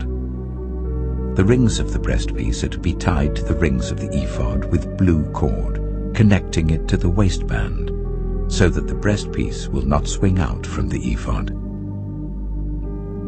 Whenever Aaron enters the holy place, he will bear the names of the sons of Israel over his heart on the breastpiece of decision, as a continuing memorial before the Lord. Also put the Urim and the Thummim in the breastpiece, so they may be over Aaron's heart whenever he enters the presence of the Lord. Thus Aaron will always bear the means of making decisions for the Israelites over his heart before the Lord. Make the robe of the ephod entirely out of blue cloth, with an opening for the head in its center. There shall be a woven edge like a collar around this opening, so that it will not tear. Make pomegranates of blue, purple, and scarlet yarn around the hem of the robe, with gold bells between them. The gold bells and the pomegranates are to alternate round the hem of the robe. Aaron must wear it when he ministers. The sound of the bells will be heard when he enters the holy place before the Lord and when he comes out, so that he will not die. Make a plate of pure gold, and engrave on it as on a seal, "Holy to the Lord." Fasten a blue cord to it, to attach it to the turban. It is to be on the front of the turban. It will be on Aaron's forehead, and he will bear the guilt involved in the sacred gifts the Israelites consecrate, whatever their gifts may be. It will be on Aaron's forehead continually, so that they will be acceptable to the Lord. Weave the tunic of fine linen, and make the turban of fine linen. The sash is to be the work of an embroiderer. Make tunics, sashes, and caps for Aaron's sons, to give them dignity and honor. After you put these clothes on your brother Aaron and his sons, anoint and ordain them. Consecrate them, so they may serve me as priests. Make linen undergarments as a covering for the body, reaching from the waist to the thigh. Aaron and his sons must wear them whenever they enter the tent of meeting or approach the altar to minister in the holy place, so that they will not incur guilt and die. This is to be a lasting ordinance for Aaron and his descendants. Exodus chapter 29. This is what you are to do to consecrate them, so that they may serve me as priests. Take a young bull and 2 rams without defect, and from the finest wheat flour make round loaves without yeast, thick loaves without yeast, and with olive oil mixed in, and thin loaves without yeast, and brushed with olive oil. Put them in a basket, and present them in it, along with the bull and the 2 rams. Then bring Aaron and his sons to the entrance to the tent of meeting, and wash them with water. Take the garments and dress Aaron with the tunic, the robe of the ephod itself, and the breastpiece. Fasten the ephod on him by its skillfully woven waistband. Put the turban on his head and attach the sacred emblem to the turban. Take the anointing oil and anoint him by pouring it on his head. Bring his sons and dress them in tunics and fasten caps on them. Then tie sashes on Aaron and his sons. The priesthood is theirs by a lasting ordinance. Then you shall ordain Aaron and his sons.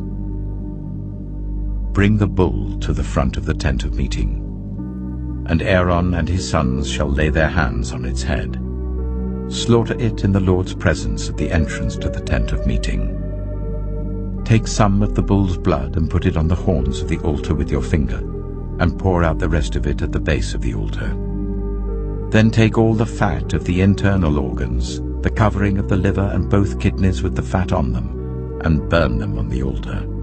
But burn the bull's flesh and its hide and its intestines outside the camp. It is a sin offering. Take one of the rams, and Aaron and his sons shall lay their hands on its head. Slaughter it, and take the blood and splash it against the sides of the altar. Cut the ram into pieces, and wash the internal organs and the legs, putting them with the head and the other pieces. Then burn the entire ram on the altar. It is a burnt offering to the Lord, a pleasing aroma, a food offering presented to the Lord. Take the other ram, and Aaron and his sons shall lay their hands on its head. Slaughter it, take some of its blood, and put it on the lobes of the right ears of Aaron and his sons, on the thumbs of their right hands, and on the big toes of their right feet. Then splash blood against the sides of the altar. And take some of the blood on the altar and some of the anointing oil, and sprinkle it on Aaron and his garments, and on his sons and their garments. Then he and his sons and their garments will be consecrated. Take from this ram the fat tail, the fat on the internal organs, the covering of the liver, both kidneys with the fat on them, and the right thigh. This is the ram for the ordination. From the basket of bread made without yeast, which is before the Lord, take 1 round loaf, 1 thick loaf with olive oil mixed in, and 1 thin loaf. Put all these in the hands of Aaron and his sons, and wave them before the Lord, as a wave offering. Then take them from their hands, and burn them on the altar along with the burnt offering, for a pleasing aroma to the Lord, a food offering presented to the Lord. After you take the breast of the ram for Aaron's ordination, wave it before the Lord as a wave offering, and it will be your share. Consecrate those parts of the ordination ram that belong to Aaron and his sons, the breast that was waved and the thigh that was presented. This is always to be the regular share from the Israelites for Aaron and his sons.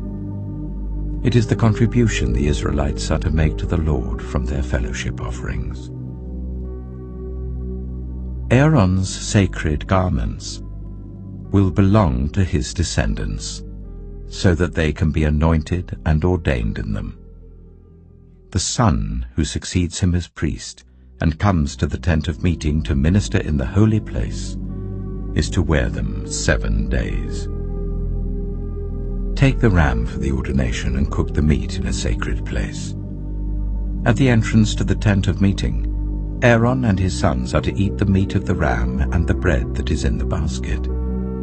They are to eat these offerings by which atonement was made for their ordination and consecration. But no one else may eat them, because they are sacred. And if any of the meat of the ordination ram or any bread is left over till morning, burn it up. It must not be eaten, because it is sacred. Do for Aaron and his sons everything I have commanded you, taking 7 days to ordain them. Sacrifice a bull each day as a sin offering to make atonement. Purify the altar by making atonement for it and anoint it to consecrate it. For 7 days make atonement for the altar and consecrate it.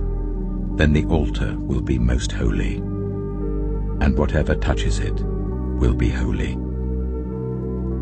This is what you are to offer on the altar regularly each day: 2 lambs a year old. Offer one in the morning and the other at twilight. With the first lamb, offer 1/10 of an ephah of the finest flour, mixed with 1/4 of a hin of oil from pressed olives, and 1/4 of a hin of wine as a drink offering. Sacrifice the other lamb at twilight with the same grain offering and its drink offering as in the morning, a pleasing aroma, a food offering presented to the Lord. For the generations to come, this burnt offering is to be made regularly at the entrance to the tent of meeting before the Lord.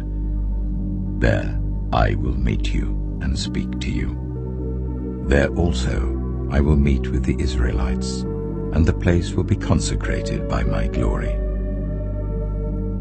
So I will consecrate the tent of meeting and the altar, and will consecrate Aaron and his sons to serve me as priests.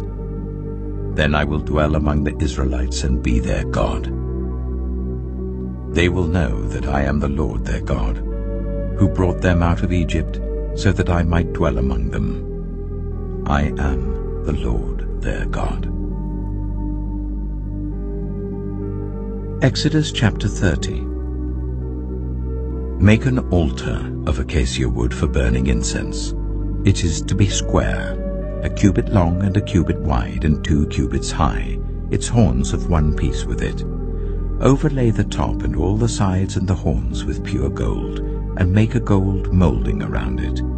Make 2 gold rings for the altar below the molding, 2 on each of the opposite sides to hold the poles used to carry it. Make the poles of acacia wood and overlay them with gold. Put the altar in front of the curtain that shields the Ark of the Covenant Law, before the atonement cover that is over the tablets of the Covenant Law, where I will meet with you. Aaron must burn fragrant incense on the altar every morning when he tends the lamps. He must burn incense again when he lights the lamps at twilight, so that incense will burn regularly before the Lord for the generations to come. Do not offer on this altar any other incense or any burnt offering or grain offering, and do not pour a drink offering on it. Once a year Aaron shall make atonement on its horns. This annual atonement must be made with the blood of the atoning sin offering for the generations to come. It is most holy to the Lord. Then the Lord said to Moses, when you take a census of the Israelites to count them, each one must pay the Lord a ransom for his life at the time he is counted. Then no plague will come on them when you number them. Each one who crosses over to those already counted is to give a half shekel according to the sanctuary shekel, which weighs 20 gerams. This half shekel is an offering to the Lord. All who cross over, those 20 years old or more, are to give an offering to the Lord. The rich are not to give more than a half shekel, and the poor are not to give less when you make the offering to the Lord to atone for your lives. Receive the atonement money from the Israelites and use it for the service of the tent of meeting. It will be a memorial for the Israelites before the Lord, making atonement for your lives. Then the Lord said to Moses, make a bronze basin with its bronze stand for washing. Place it between the tent of meeting and the altar, and put water in it. Aaron and his sons are to wash their hands and feet with water from it. Whenever they enter the tent of meeting, they shall wash with water, so that they will not die. Also, when they approach the altar to minister by presenting a food offering to the Lord, they shall wash their hands and feet, so that they will not die. This is to be a lasting ordinance for Aaron and his descendants for the generations to come. Then the Lord said to Moses, take the following fine spices: 500 shekels of liquid myrrh, half as much, that is 250 shekels, of fragrant cinnamon, 250 shekels of fragrant calamus, 500 shekels of cassia, all according to the sanctuary shekel, and a hin of olive oil.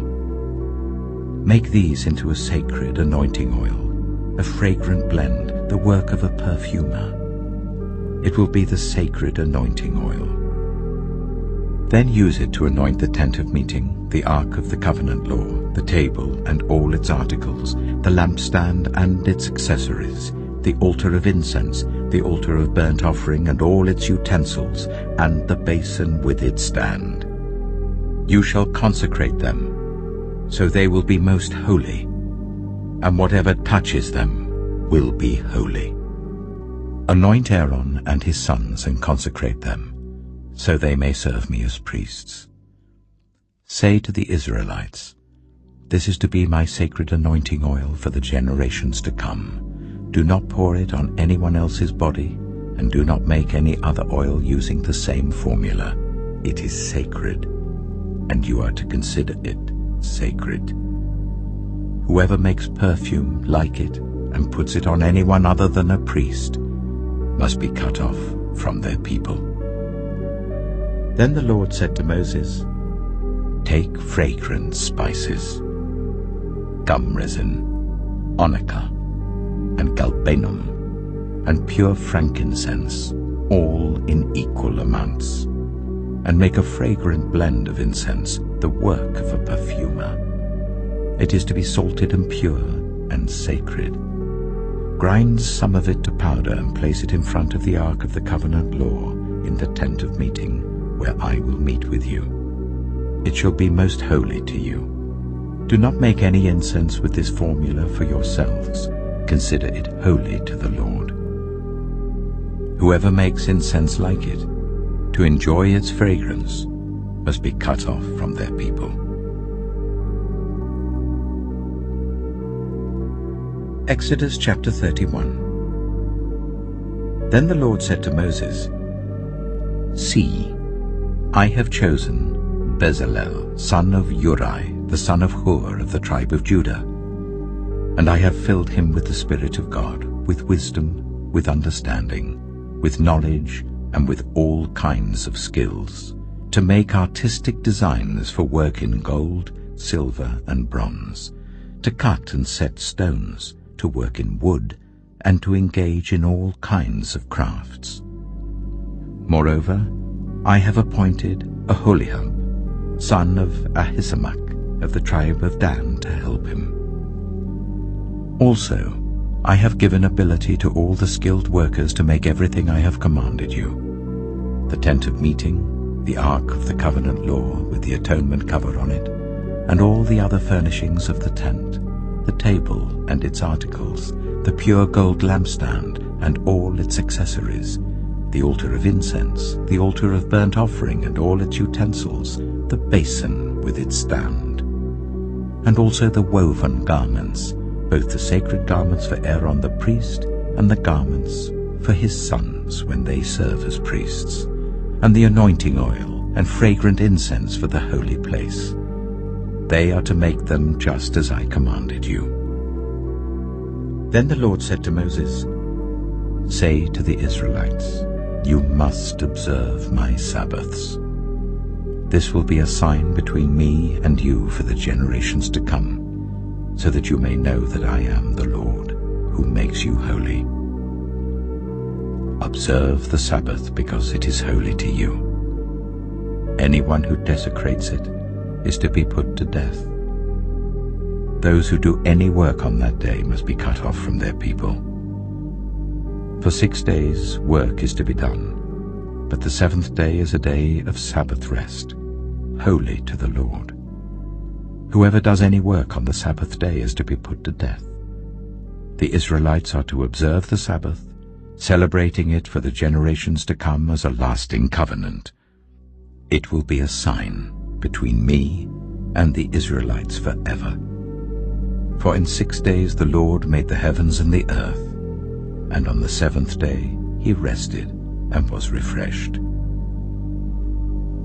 When the Lord finished speaking to Moses on Mount Sinai, he gave him the 2 tablets of the covenant law, the tablets of stone inscribed by the finger of God.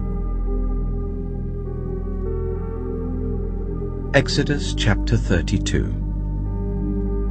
When the people saw that Moses was so long in coming down from the mountain, they gathered round Aaron and said, come, make us gods who will go before us. As for this fellow Moses who brought us up out of Egypt, we don't know what has happened to him. Aaron answered them, take off the gold earrings that your wives, your sons, and your daughters are wearing, and bring them to me. So all the people took off their earrings and brought them to Aaron. He took what they handed him and made it into an idol cast in the shape of a calf, fashioning it with a tool. Then they said, "These are your gods, Israel, who brought you up out of Egypt." When Aaron saw this, he built an altar in front of the calf and announced, "Tomorrow there will be a festival to the Lord." So the next day the people rose early and sacrificed burnt offerings and presented fellowship offerings. Afterwards they sat down to eat and drink and got up to indulge in revelry. Then the Lord said to Moses, "Go down, because your people, whom you brought up out of Egypt, have become corrupt. They have been quick to turn away from what I commanded them and have made themselves an idol cast in the shape of a calf. They have bowed down to it and sacrificed to it and have said, 'These are your gods, Israel, who brought you up out of Egypt.' I have seen these people," the Lord said to Moses, "and they are a stiff-necked people. Now leave me alone so that my anger may burn against them and that I may destroy them. Then I will make you into a great nation." But Moses sought the favor of the Lord his God. "Lord," he said, "why should your anger burn against your people, whom you brought out of Egypt with great power and a mighty hand? Why should the Egyptians say, 'It was with evil intent that he brought them out, to kill them in the mountains and to wipe them off the face of the earth?' Turn from your fierce anger. Relent and do not bring disaster on your people. Remember your servants, Abraham, Isaac, and Israel, to whom you swore by your own self. I will make your descendants as numerous as the stars in the sky, and I will give your descendants all this land I promised them, and it will be their inheritance forever." Then the Lord relented, and did not bring on his people the disaster he had threatened. Moses turned and went down the mountain with the 2 tablets of the covenant law in his hands. They were inscribed on both sides, front and back. The tablets were the work of God. The writing was the writing of God, engraved on the tablets. When Joshua heard the noise of the people shouting, he said to Moses, "There is the sound of war in the camp." Moses replied, "It is not the sound of victory. It is not the sound of defeat. It is the sound of singing that I hear." When Moses approached the camp and saw the calf and the dancing, his anger burned, and he threw the tablets out of his hands, breaking them to pieces at the foot of the mountain. And he took the calf the people had made and burned it in the fire. Then he ground it to powder, scattered it on the water, and made the Israelites drink it. He said to Aaron, "What did these people do to you, that you led them into such great sin?" "Do not be angry, my lord," Aaron answered. "You know how prone these people are to evil.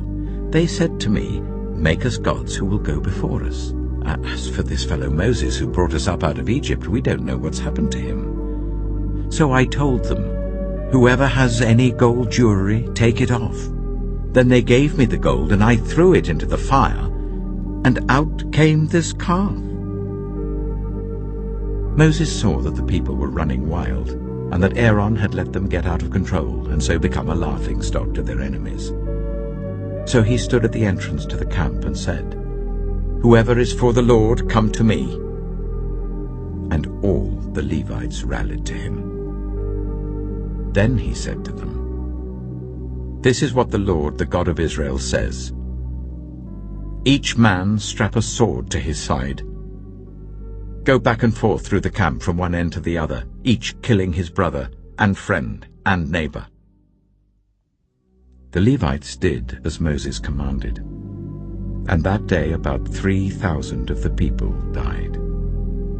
Then Moses said, "You have been set apart to the Lord today, for you were against your own sons and brothers, and he has blessed you this day."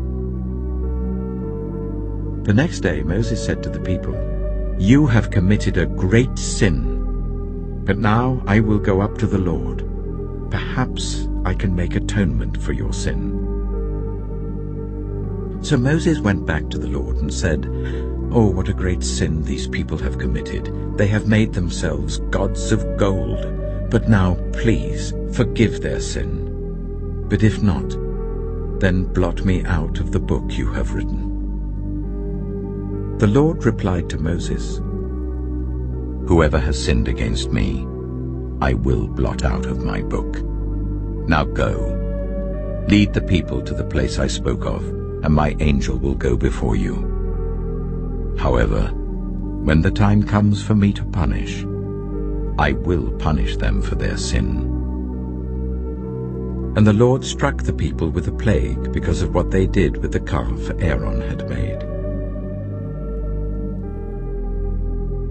Exodus chapter 33. Then the Lord said to Moses, "Leave this place, you and the people you brought up out of Egypt, and go up to the land I promised on oath to Abraham, Isaac, and Jacob, saying, I will give it to your descendants. I will send an angel before you and drive out the Canaanites, Amorites, Hittites, Perizzites, Hivites, and Jebusites. Go up to the land flowing with milk and honey. But I will not go with you, because you are a stiff-necked people, and I might destroy you on the way." When the people heard these distressing words, they began to mourn, and no one put on any ornaments. For the Lord had said to Moses, "Tell the Israelites, you are a stiff-necked people. If I were to go with you even for a moment, I might destroy you. Now take off your ornaments, and I will decide what to do with you." So the Israelites stripped off their ornaments at Mount Horeb. Now Moses used to take a tent and pitch it outside the camp some distance away, calling it the tent of meeting. Anyone inquiring of the Lord would go to the tent of meeting outside the camp. And whenever Moses went out to the tent, all the people rose and stood at the entrances to their tents, watching Moses until he entered the tent. As Moses went into the tent, the pillar of cloud would come down and stay at the entrance while the Lord spoke with Moses. Whenever the people saw the pillar of cloud standing at the entrance to the tent, they all stood and worshipped, each at the entrance to their tent. The Lord would speak to Moses face to face, as one speaks to a friend. Then Moses would return to the camp, but his young assistant Joshua, son of Nun, did not leave the tent. Moses said to the Lord, "You have been telling me, 'Lead these people.' But you have not let me know whom you will send with me. You have said, 'I know you by name, and you have found favor with me.' If you are pleased with me, teach me your ways, so I may know you and continue to find favor with you. Remember that this nation is your people." The Lord replied, "My presence will go with you, and I will give you rest." Then Moses said to him, "If your presence does not go with us, do not send us up from here. How will anyone know that you are pleased with me and with your people unless you go with us? What else will distinguish me and your people from all the other people on the face of the earth?" And the Lord said to Moses, "I will do the very thing you have asked, because I am pleased with you, and I know you by name." Then Moses said, "Now show me your glory." And the Lord said, "I will cause all my goodness to pass in front of you, and I will proclaim my name, the Lord, in your presence.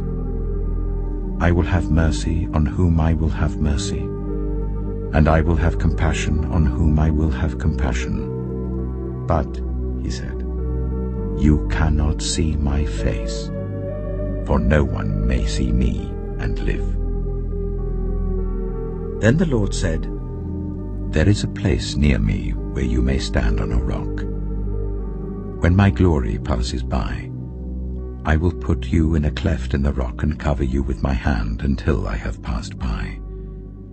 Then I will remove my hand, and you will see my back, but my face must not be seen." Exodus chapter 34. The Lord said to Moses, "Chisel out 2 stone tablets like the first ones, and I will write on them the words that were on the first tablets which you broke. Be ready in the morning, and then come up on Mount Sinai. Present yourself to me there on the top of the mountain. No one is to come with you or be seen anywhere on the mountain. Not even the flocks and herds may graze in front of the mountain." So Moses chiseled out 2 stone tablets like the first ones, and went up Mount Sinai early in the morning as the Lord had commanded him, and he carried the 2 stone tablets in his hands. Then the Lord came down in the cloud and stood there with him, and proclaimed his name, the Lord. And he passed in front of Moses, proclaiming, "The Lord, the compassionate and gracious God, slow to anger, abounding in love and faithfulness, maintaining love to thousands, and forgiving wickedness, rebellion, and sin. Yet he does not leave the guilty unpunished. He punishes the children and their children for the sin of the parents to the 3rd and 4th generation." Moses bowed to the ground at once and worshipped. "Lord," he said, "if I have found favor in your eyes, then let the Lord go with us. Although this is a stiff-necked people, forgive our wickedness and our sin, and take us as your inheritance." Then the Lord said, "I am making a covenant with you. Before all your people, I will do wonders never before done in any nation in all the world. The people you live among will see how awesome is the work that I, the Lord, will do for you. Obey what I command you today. I will drive out before you the Amorites, Canaanites, Hittites, Perizzites, Hivites, and Jebusites. Be careful not to make a treaty with those who live in the land where you are going, or they will be a snare among you. Break down their altars, smash their sacred stones, and cut down their Asherah poles. Do not worship any other god, for the Lord, whose name is jealous, is a jealous God. Be careful not to make a treaty with those who live in the land, for when they prostitute themselves to their gods and sacrifice to them, they will invite you, and you will eat their sacrifices. And when you choose some of their daughters as wives for your sons, and those daughters prostitute themselves to their gods, they will lead your sons to do the same. Do not make any idols. Celebrate the festival of unleavened bread. For 7 days eat bread made without yeast as I commanded you. Do this at the appointed time in the month of Aviv, for in that month you came out of Egypt. The first offspring of every womb belongs to me, including all the firstborn males of your livestock, whether from herd or flock. Redeem the firstborn donkey with a lamb, but if you do not redeem it, break its neck. Redeem all your firstborn sons. No one is to appear before me empty-handed. 6 days you shall labor, but on the 7th day you shall rest. Even during the plowing season and harvest, you must rest. Celebrate the festival of weeks with the first fruits of the wheat harvest, and the festival of ingathering at the turn of the year. 3 times a year, all your men are to appear before the sovereign Lord, the God of Israel. I will drive out nations before you and enlarge your territory, and no one will covet your land when you go up 3 times each year to appear before the Lord your God. Do not offer the blood of a sacrifice to me along with anything containing yeast, and do not let any of the sacrifice from the Passover festival remain until morning. Bring the best of the first fruits of your soil to the house of the Lord your God. Do not cook a young goat in its mother's milk. Then the Lord said to Moses, "Write down these words, For in accordance with these words I have made a covenant with you and with Israel. Moses was there with the Lord 40 days and 40 nights, without eating bread or drinking water. And he wrote on the tablets the words of the covenant, the 10 Commandments. When Moses came down from Mount Sinai, with the 2 tablets of the covenant law in his hands, he was not aware that his face was radiant because he had spoken with the Lord. When Aaron and all the Israelites saw Moses, his face was radiant, and they were afraid to come near him. But Moses called to them. So Aaron and all the leaders of the community came back to him, and he spoke to them. Afterwards all the Israelites came near him, and he gave them all the commands the Lord had given him on Mount Sinai. When Moses finished speaking to them, he put a veil over his face. But whenever he entered the Lord's presence to speak with him, he removed the veil until he came out. And when he came out and told the Israelites what he had been commanded, they saw that his face was radiant. Then Moses would put the veil back over his face until he went in to speak with the Lord. Exodus chapter 35. Moses assembled the whole Israelite community and said to them, "These are the things the Lord has commanded you to do. For 6 days work is to be done, but the 7th day shall be your holy day, a day of Sabbath rest to the Lord. Whoever does any work on it is to be put to death. Do not light a fire in any of your dwellings on the Sabbath day." Moses said to the whole Israelite community, "This is what the Lord has commanded. From what you have, take an offering for the Lord. Everyone who is willing is to bring to the Lord an offering of gold, silver, and bronze, blue, purple, and scarlet yarn and fine linen, goat hair, ram skins dyed red, and another type of durable leather, acacia wood, olive oil for the light, spices for the anointing oil and for the fragrant incense, and onyx stones and other gems to be mounted on the ephod and breastpiece. All who are skilled among you are to come and make everything the Lord has commanded: the tabernacle with its tent and its covering, clasps, frames, crossbars, posts, and bases; the ark with its poles and the atonement cover and the curtain that shields it; the table with its poles and all its articles and the bread of the presence; the lampstand that is for light with its accessories, lamps and oil for the light; the altar of incense with its poles, the anointing oil and the fragrant incense; the curtain for the doorway at the entrance to the tabernacle; the altar of burnt offering with its bronze grating, its poles and all its utensils; the bronze basin with its stand; the curtains of the courtyard with its posts and bases, and the curtain for the entrance to the courtyard; the tent pegs for the tabernacle and for the courtyard, and their ropes; the woven garments worn for ministering in the sanctuary, both the sacred garments for Aaron the priest and the garments for his sons when they serve as priests.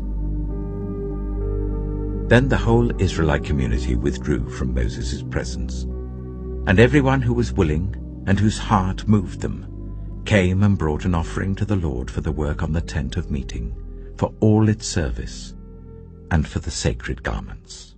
All who were willing, men and women alike, came and brought gold jewelry of all kinds, brooches, earrings, rings, and ornaments. They all presented their gold as a wave offering to the Lord. Everyone who had blue, purple, or scarlet yarn, or fine linen, or goat hair, ram skins dyed red, or other durable leather brought them. Those presenting an offering of silver or bronze brought it as an offering to the Lord, and everyone who had acacia wood for any part of the work brought it. Every skilled woman spun with her hands and brought what she had spun, blue, purple, or scarlet yarn, or fine linen. And all the women who were willing and had the skill spun the goat hair.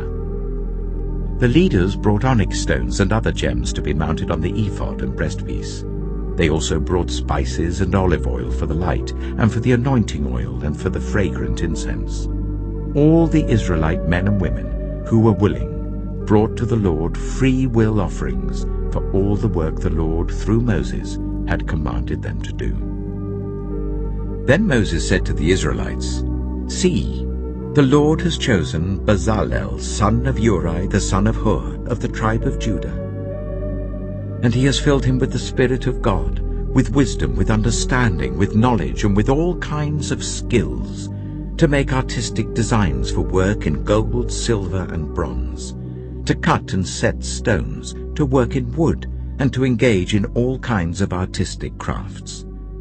And he has given both him and Aholiab, son of Ahisamach of the tribe of Dan, the ability to teach others. He has filled them with skill to do all kinds of work as engravers, designers, embroiderers in blue, purple, and scarlet yarn and fine linen, and weavers, all of them skilled workers and designers." Exodus chapter 36. So Bezalel, Aholiab, and every skilled person to whom the Lord has given skill and ability, to know how to carry out all the work of constructing the sanctuary, are to do the work just as the Lord has commanded. Then Moses summoned Bezalel and Aholiab, and every skilled person to whom the Lord had given ability, and who was willing to come and do the work. They received from Moses all the offerings the Israelites had brought to carry out the work of constructing the sanctuary. And the people continued to bring free will offerings morning after morning. So all the skilled workers who were doing all the work on the sanctuary left what they were doing and said to Moses, "The people are bringing more than enough for doing the work the Lord commanded to be done." Then Moses gave an order, and they sent this word throughout the camp: "No man or woman is to make anything else as an offering for the sanctuary." And so the people were restrained from bringing more, because what they already had was more than enough to do all the work. All those who were skilled among the workers made the tabernacle with 10 curtains of finely twisted linen and blue, purple, and scarlet yarn, with cherubim woven into them by expert hands. All the curtains were the same size, 28 cubits long and 4 cubits wide. They joined 5 of the curtains together and did the same with the other 5. Then they made loops of blue material along the edge of the end curtain in one set, and the same was done with the end curtain in the other set.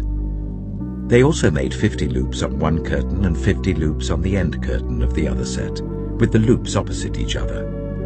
Then they made 50 gold clasps, and used them to fasten the 2 sets of curtains together, so that the tabernacle was a unit. They made curtains of goat hair for the tent over the tabernacle, 11 altogether. All 11 curtains were the same size, 30 cubits long and 4 cubits wide. They joined 5 of the curtains into one set, and the other 6 into another set. Then they made 50 loops along the edge of the end curtain in one set, and also along the edge of the end curtain in the other set. They made 50 bronze clasps to fasten the tent together as a unit. Then they made for the tent a covering of ram skins dyed red, and over that a covering of other durable leather. They made upright frames of acacia wood for the tabernacle. Each frame was 10 cubits long and 1.5 cubits wide, with 2 projections set parallel to each other. They made all the frames of the tabernacle in this way.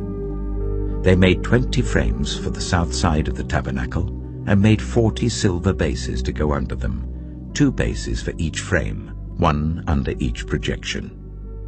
For the other side, the north side of the tabernacle, they made 20 frames and 40 silver bases, 2 under each frame. They made 6 frames for the far end, that is, the west end of the tabernacle, and 2 frames were made for the corners of the tabernacle at the far end. At these 2 corners, the frames were double from the bottom all the way to the top and fitted into a single ring. Both were made alike. So there were 8 frames and 16 silver bases, 2 under each frame.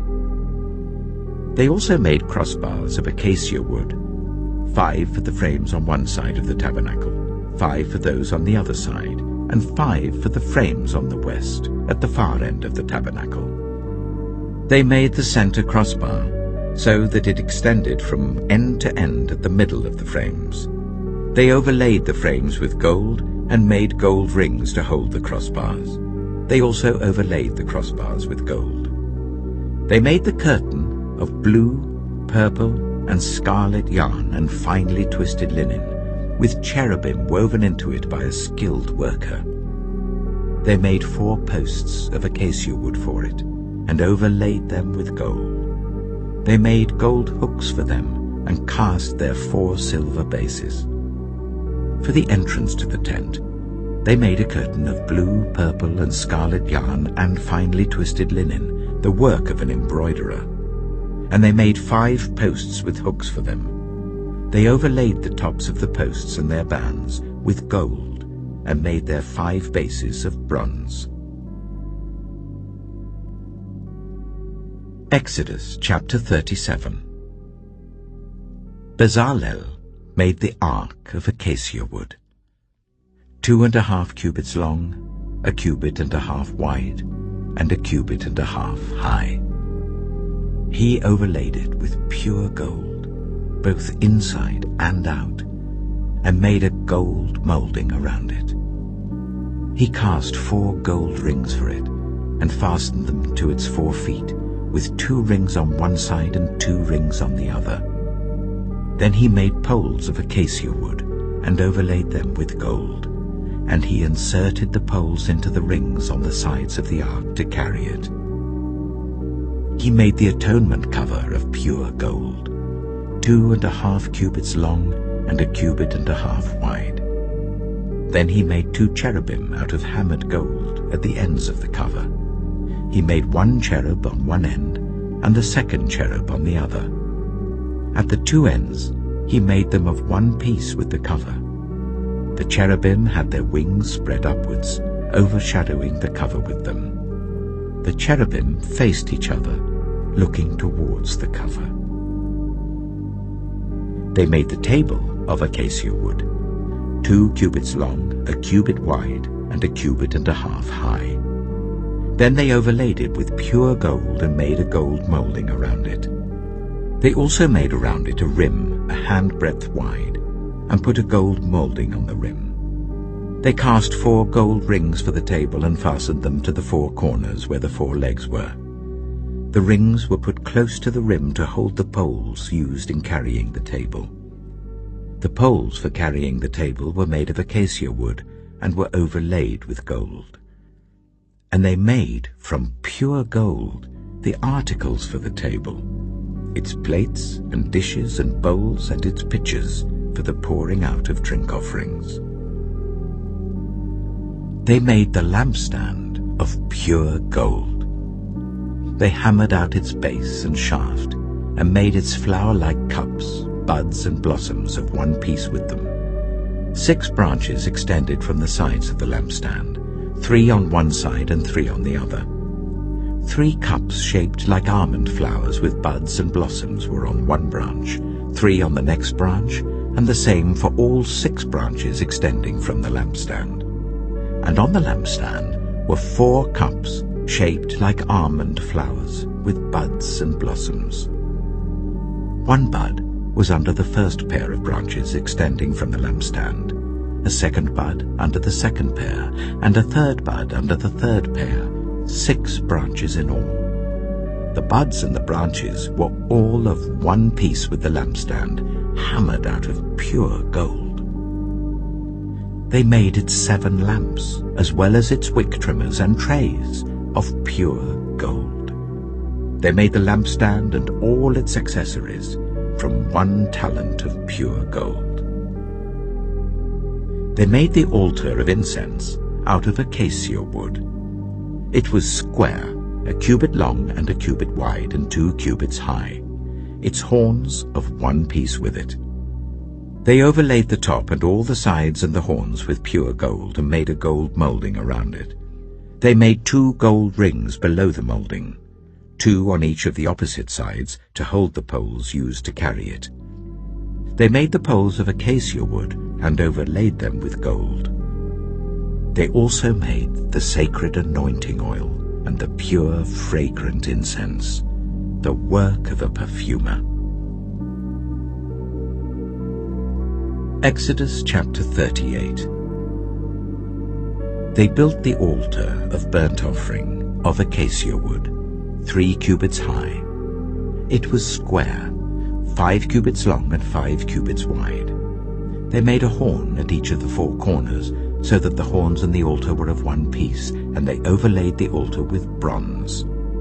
They made all its utensils of bronze, its pots, shovels, sprinkling bowls, meat forks and fire pans. They made a grating for the altar, a bronze network to be under its ledge halfway up the altar. They cast bronze rings to hold the poles for the 4 corners of the bronze grating.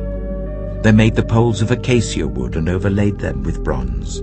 They inserted the poles into the rings so they would be on the sides of the altar for carrying it. They made it hollow out of boards. They made the bronze basin and its bronze stand from the mirrors of the women who served at the entrance to the tent of meeting. Next, they made the courtyard. The south side was 100 cubits long and had curtains of finely twisted linen with 20 posts and 20 bronze bases, and with silver hooks and bands on the posts. The north side was also 100 cubits long and had 20 posts and 20 bronze bases, with silver hooks and bands on the posts. The west end was 50 cubits wide and had curtains with 10 posts and 10 bases, with silver hooks and bands on the posts. The east end, towards the sunrise, was also 50 cubits wide. Curtains 15 cubits long were on one side of the entrance with 3 posts and 3 bases, and curtains 15 cubits long were on the other side of the entrance to the courtyard with 3 posts and 3 bases. All the curtains around the courtyard were of finely twisted linen. The bases for the posts were bronze. The hooks and bands on the posts were silver, and their tops were overlaid with silver. So all the posts of the courtyard had silver bands. The curtain for the entrance to the courtyard was made of blue, purple, and scarlet yarn, and finely twisted linen, the work of an embroiderer. It was 20 cubits long, and, like the curtains of the courtyard, 5 cubits high, with 4 posts and 4 bronze bases. Their hooks and bands were silver, and their tops were overlaid with silver. All the tent pegs of the tabernacle and of the surrounding courtyard were bronze. These are the amounts of the material used for the tabernacle of the covenant law, which were recorded at Moses' command by the Levites under the direction of Itamar, son of Aaron the priest. Bezalel, son of Uri, the son of Hur of the tribe of Judah, made everything the Lord commanded Moses. With him was Aholiab, son of Ahisamach, of the tribe of Dan, an engraver and designer and an embroiderer, in blue, purple, and scarlet yarn and fine linen. The total amount of the gold from the wave offering used for all the work on the sanctuary was 29 talents and 730 shekels, according to the sanctuary shekel. The silver obtained from those of the community who were counted in the census was 100 talents and 1,775 shekels, according to the sanctuary shekel. 1 beker per person, that is half a shekel, according to the sanctuary shekel, from everyone who had crossed over to those counted 20 years old or more, a total of 603,550 men. The 100 talents of silver were used to cast the bases for the sanctuary and for the curtain. 100 bases from the 100 talents, 1 talent for each base. They used the 1,775 shekels to make the hooks for the posts, to overlay the tops of the posts, and to make their bands. The bronze from the wave offering was 70 talents and 2,400 shekels. They used it to make the bases for the entrance to the tent of meeting, the bronze altar with its bronze grating and all its utensils, the bases for the surrounding courtyard and those for its entrance, and all the tent pegs for the tabernacle and those for the surrounding courtyard. Exodus chapter 39. From the blue, purple, and scarlet yarn, they made woven garments for ministering in the sanctuary. They also made sacred garments for Aaron, as the Lord commanded Moses. They made the ephod of gold and of blue, purple, and scarlet yarn, and of finely twisted linen. They hammered out thin sheets of gold, and cut strands to be worked into the blue, purple, and scarlet yarn and fine linen, the work of skilled hands. They made shoulder pieces for the ephod, which were attached to 2 of its corners, so that it could be fastened. Its skillfully woven waistband was like it, of 1 piece with the ephod and made with gold, and with blue, purple, and scarlet yarn, and with finely twisted linen, as the Lord commanded Moses. They mounted the onyx stones in gold filigree settings, and engraved them like a seal with the names of the sons of Israel. Then they fastened them on the shoulder pieces of the ephod as memorial stones for the sons of Israel, as the Lord commanded Moses. They fashioned the breastpiece, the work of a skilled craftsman. They made it like the ephod, of gold, and of blue, purple, and scarlet yarn, and of finely twisted linen. It was square, a span long and a span wide, and folded double. Then they mounted 4 rows of precious stones on it. The first row was carnelian, chrysolite, and beryl. The second row was turquoise, lapis lazuli, and emerald. The third row was jacinth, agate, and amethyst. The fourth row was topaz, onyx, and jasper. They were mounted in gold filigree settings. There were 12 stones, 1 for each of the names of the sons of Israel, each engraved like a seal with the name of 1 of the 12 tribes. For the breastpiece, they made braided chains of pure gold, like a rope. They made 2 gold filigree settings and 2 gold rings, and fastened the rings to 2 of the corners of the breastpiece. They fastened the 2 gold chains to the rings at the corners of the breastpiece, and the other ends of the chains to the 2 settings, attaching them to the shoulder pieces of the ephod at the front. They made 2 gold rings, and attached them to the other 2 corners of the breastpiece on the inside edge next to the ephod. Then they made 2 more gold rings, and attached them to the bottom of the shoulder pieces on the front of the ephod, close to the seam just above the waistband of the ephod.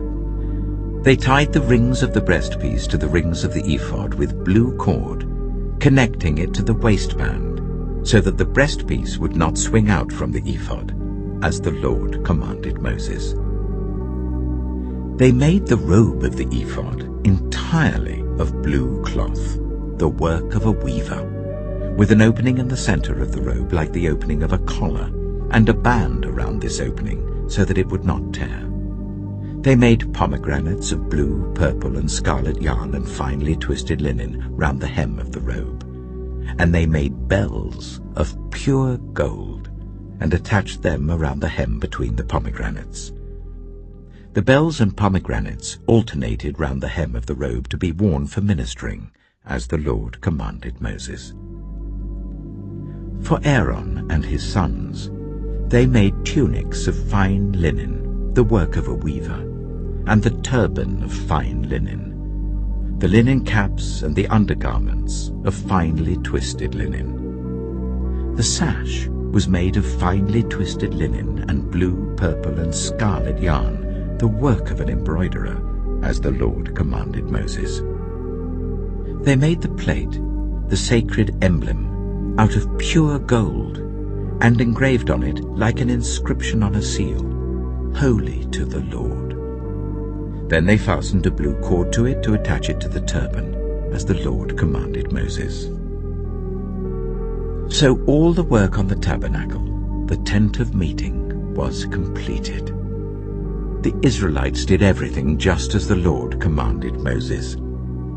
Then they brought the tabernacle to Moses, the tent and all its furnishings, its clasps, frames, crossbars, posts and bases, the covering of ram skins dyed red and the covering of another durable leather, and the shielding curtain, the ark of the covenant law with its poles and the atonement cover, the table with all its articles and the bread of the presence, the pure gold lampstand with its row of lamps and all its accessories, and the olive oil for the light, the gold altar, the anointing oil, the fragrant incense, and the curtain for the entrance to the tent, the bronze altar with its bronze grating, its poles and all its utensils, the basin with its stand, the curtains of the courtyard with its posts and bases, and the curtain for the entrance to the courtyard, the ropes and tent pegs for the courtyard, all the furnishings for the tabernacle, the tent of meeting, and the woven garments worn for ministering in the sanctuary, both the sacred garments for Aaron the priest and the garments for his sons when serving as priests.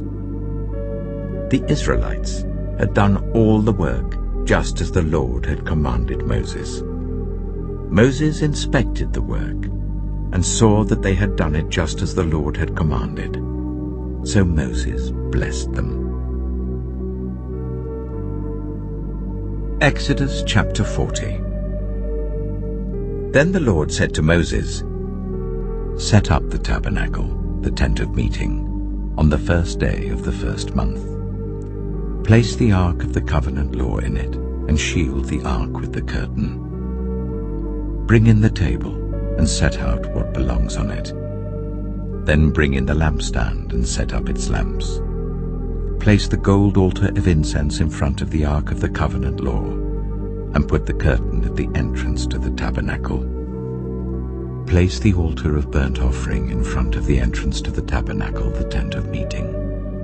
Place the basin between the tent of meeting and the altar, and put water in it.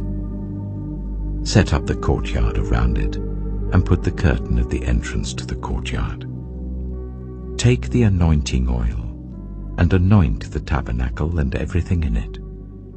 Consecrate it and all its furnishings, and it will be holy. Then anoint the altar of burnt offering and all its utensils.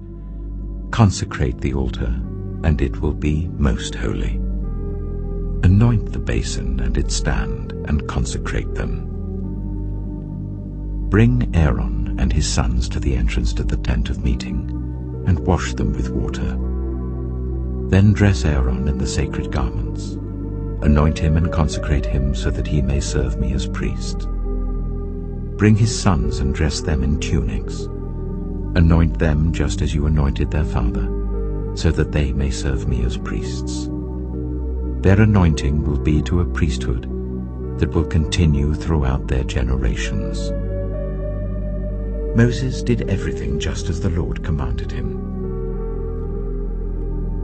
So the tabernacle was set up on the first day of the first month in the second year. When Moses set up the tabernacle, he put the bases in place, erected the frames, inserted the crossbars, and set up the posts. Then he spread the tent over the tabernacle and put the covering over the tent as the Lord commanded him. He took the tablets of the covenant law and placed them in the ark, attached the poles to the ark and put the atonement cover over it. Then he brought the ark into the tabernacle and hung the shielding curtain and shielded the ark of the covenant law as the Lord commanded him. Moses placed the table in the tent of meeting on the north side of the tabernacle outside the curtain and set out the bread on it before the Lord, as the Lord commanded him. He placed the lampstand in the tent of meeting opposite the table on the south side of the tabernacle and set up the lamps before the Lord, as the Lord commanded him. Moses placed the gold altar in the tent of meeting in front of the curtain and burned fragrant incense on it, as the Lord commanded him. Then he put up the curtain at the entrance to the tabernacle. He set the altar of burnt offering near the entrance to the tabernacle, the tent of meeting, and offered on it burnt offerings and grain offerings, as the Lord commanded him. He placed the basin between the tent of meeting and the altar and put water in it for washing, and Moses and Aaron and his sons used it to wash their hands and feet. They washed whenever they entered the tent of meeting or approached the altar, as the Lord commanded Moses. Then Moses set up the courtyard around the tabernacle and altar and put the curtain at the entrance to the courtyard. And so Moses finished the work. Then the cloud covered the tent of meeting, and the glory of the Lord filled the tabernacle. Moses could not enter the tent of meeting because the cloud had settled on it, and the glory of the Lord filled the tabernacle. In all the travels of the Israelites, whenever the cloud lifted from above the tabernacle, they would set out. But if the cloud did not lift, they did not set out until the day it lifted. So the cloud of the Lord was over the tabernacle by day, and fire was in the cloud by night, in the sight of all Israelites during their travels.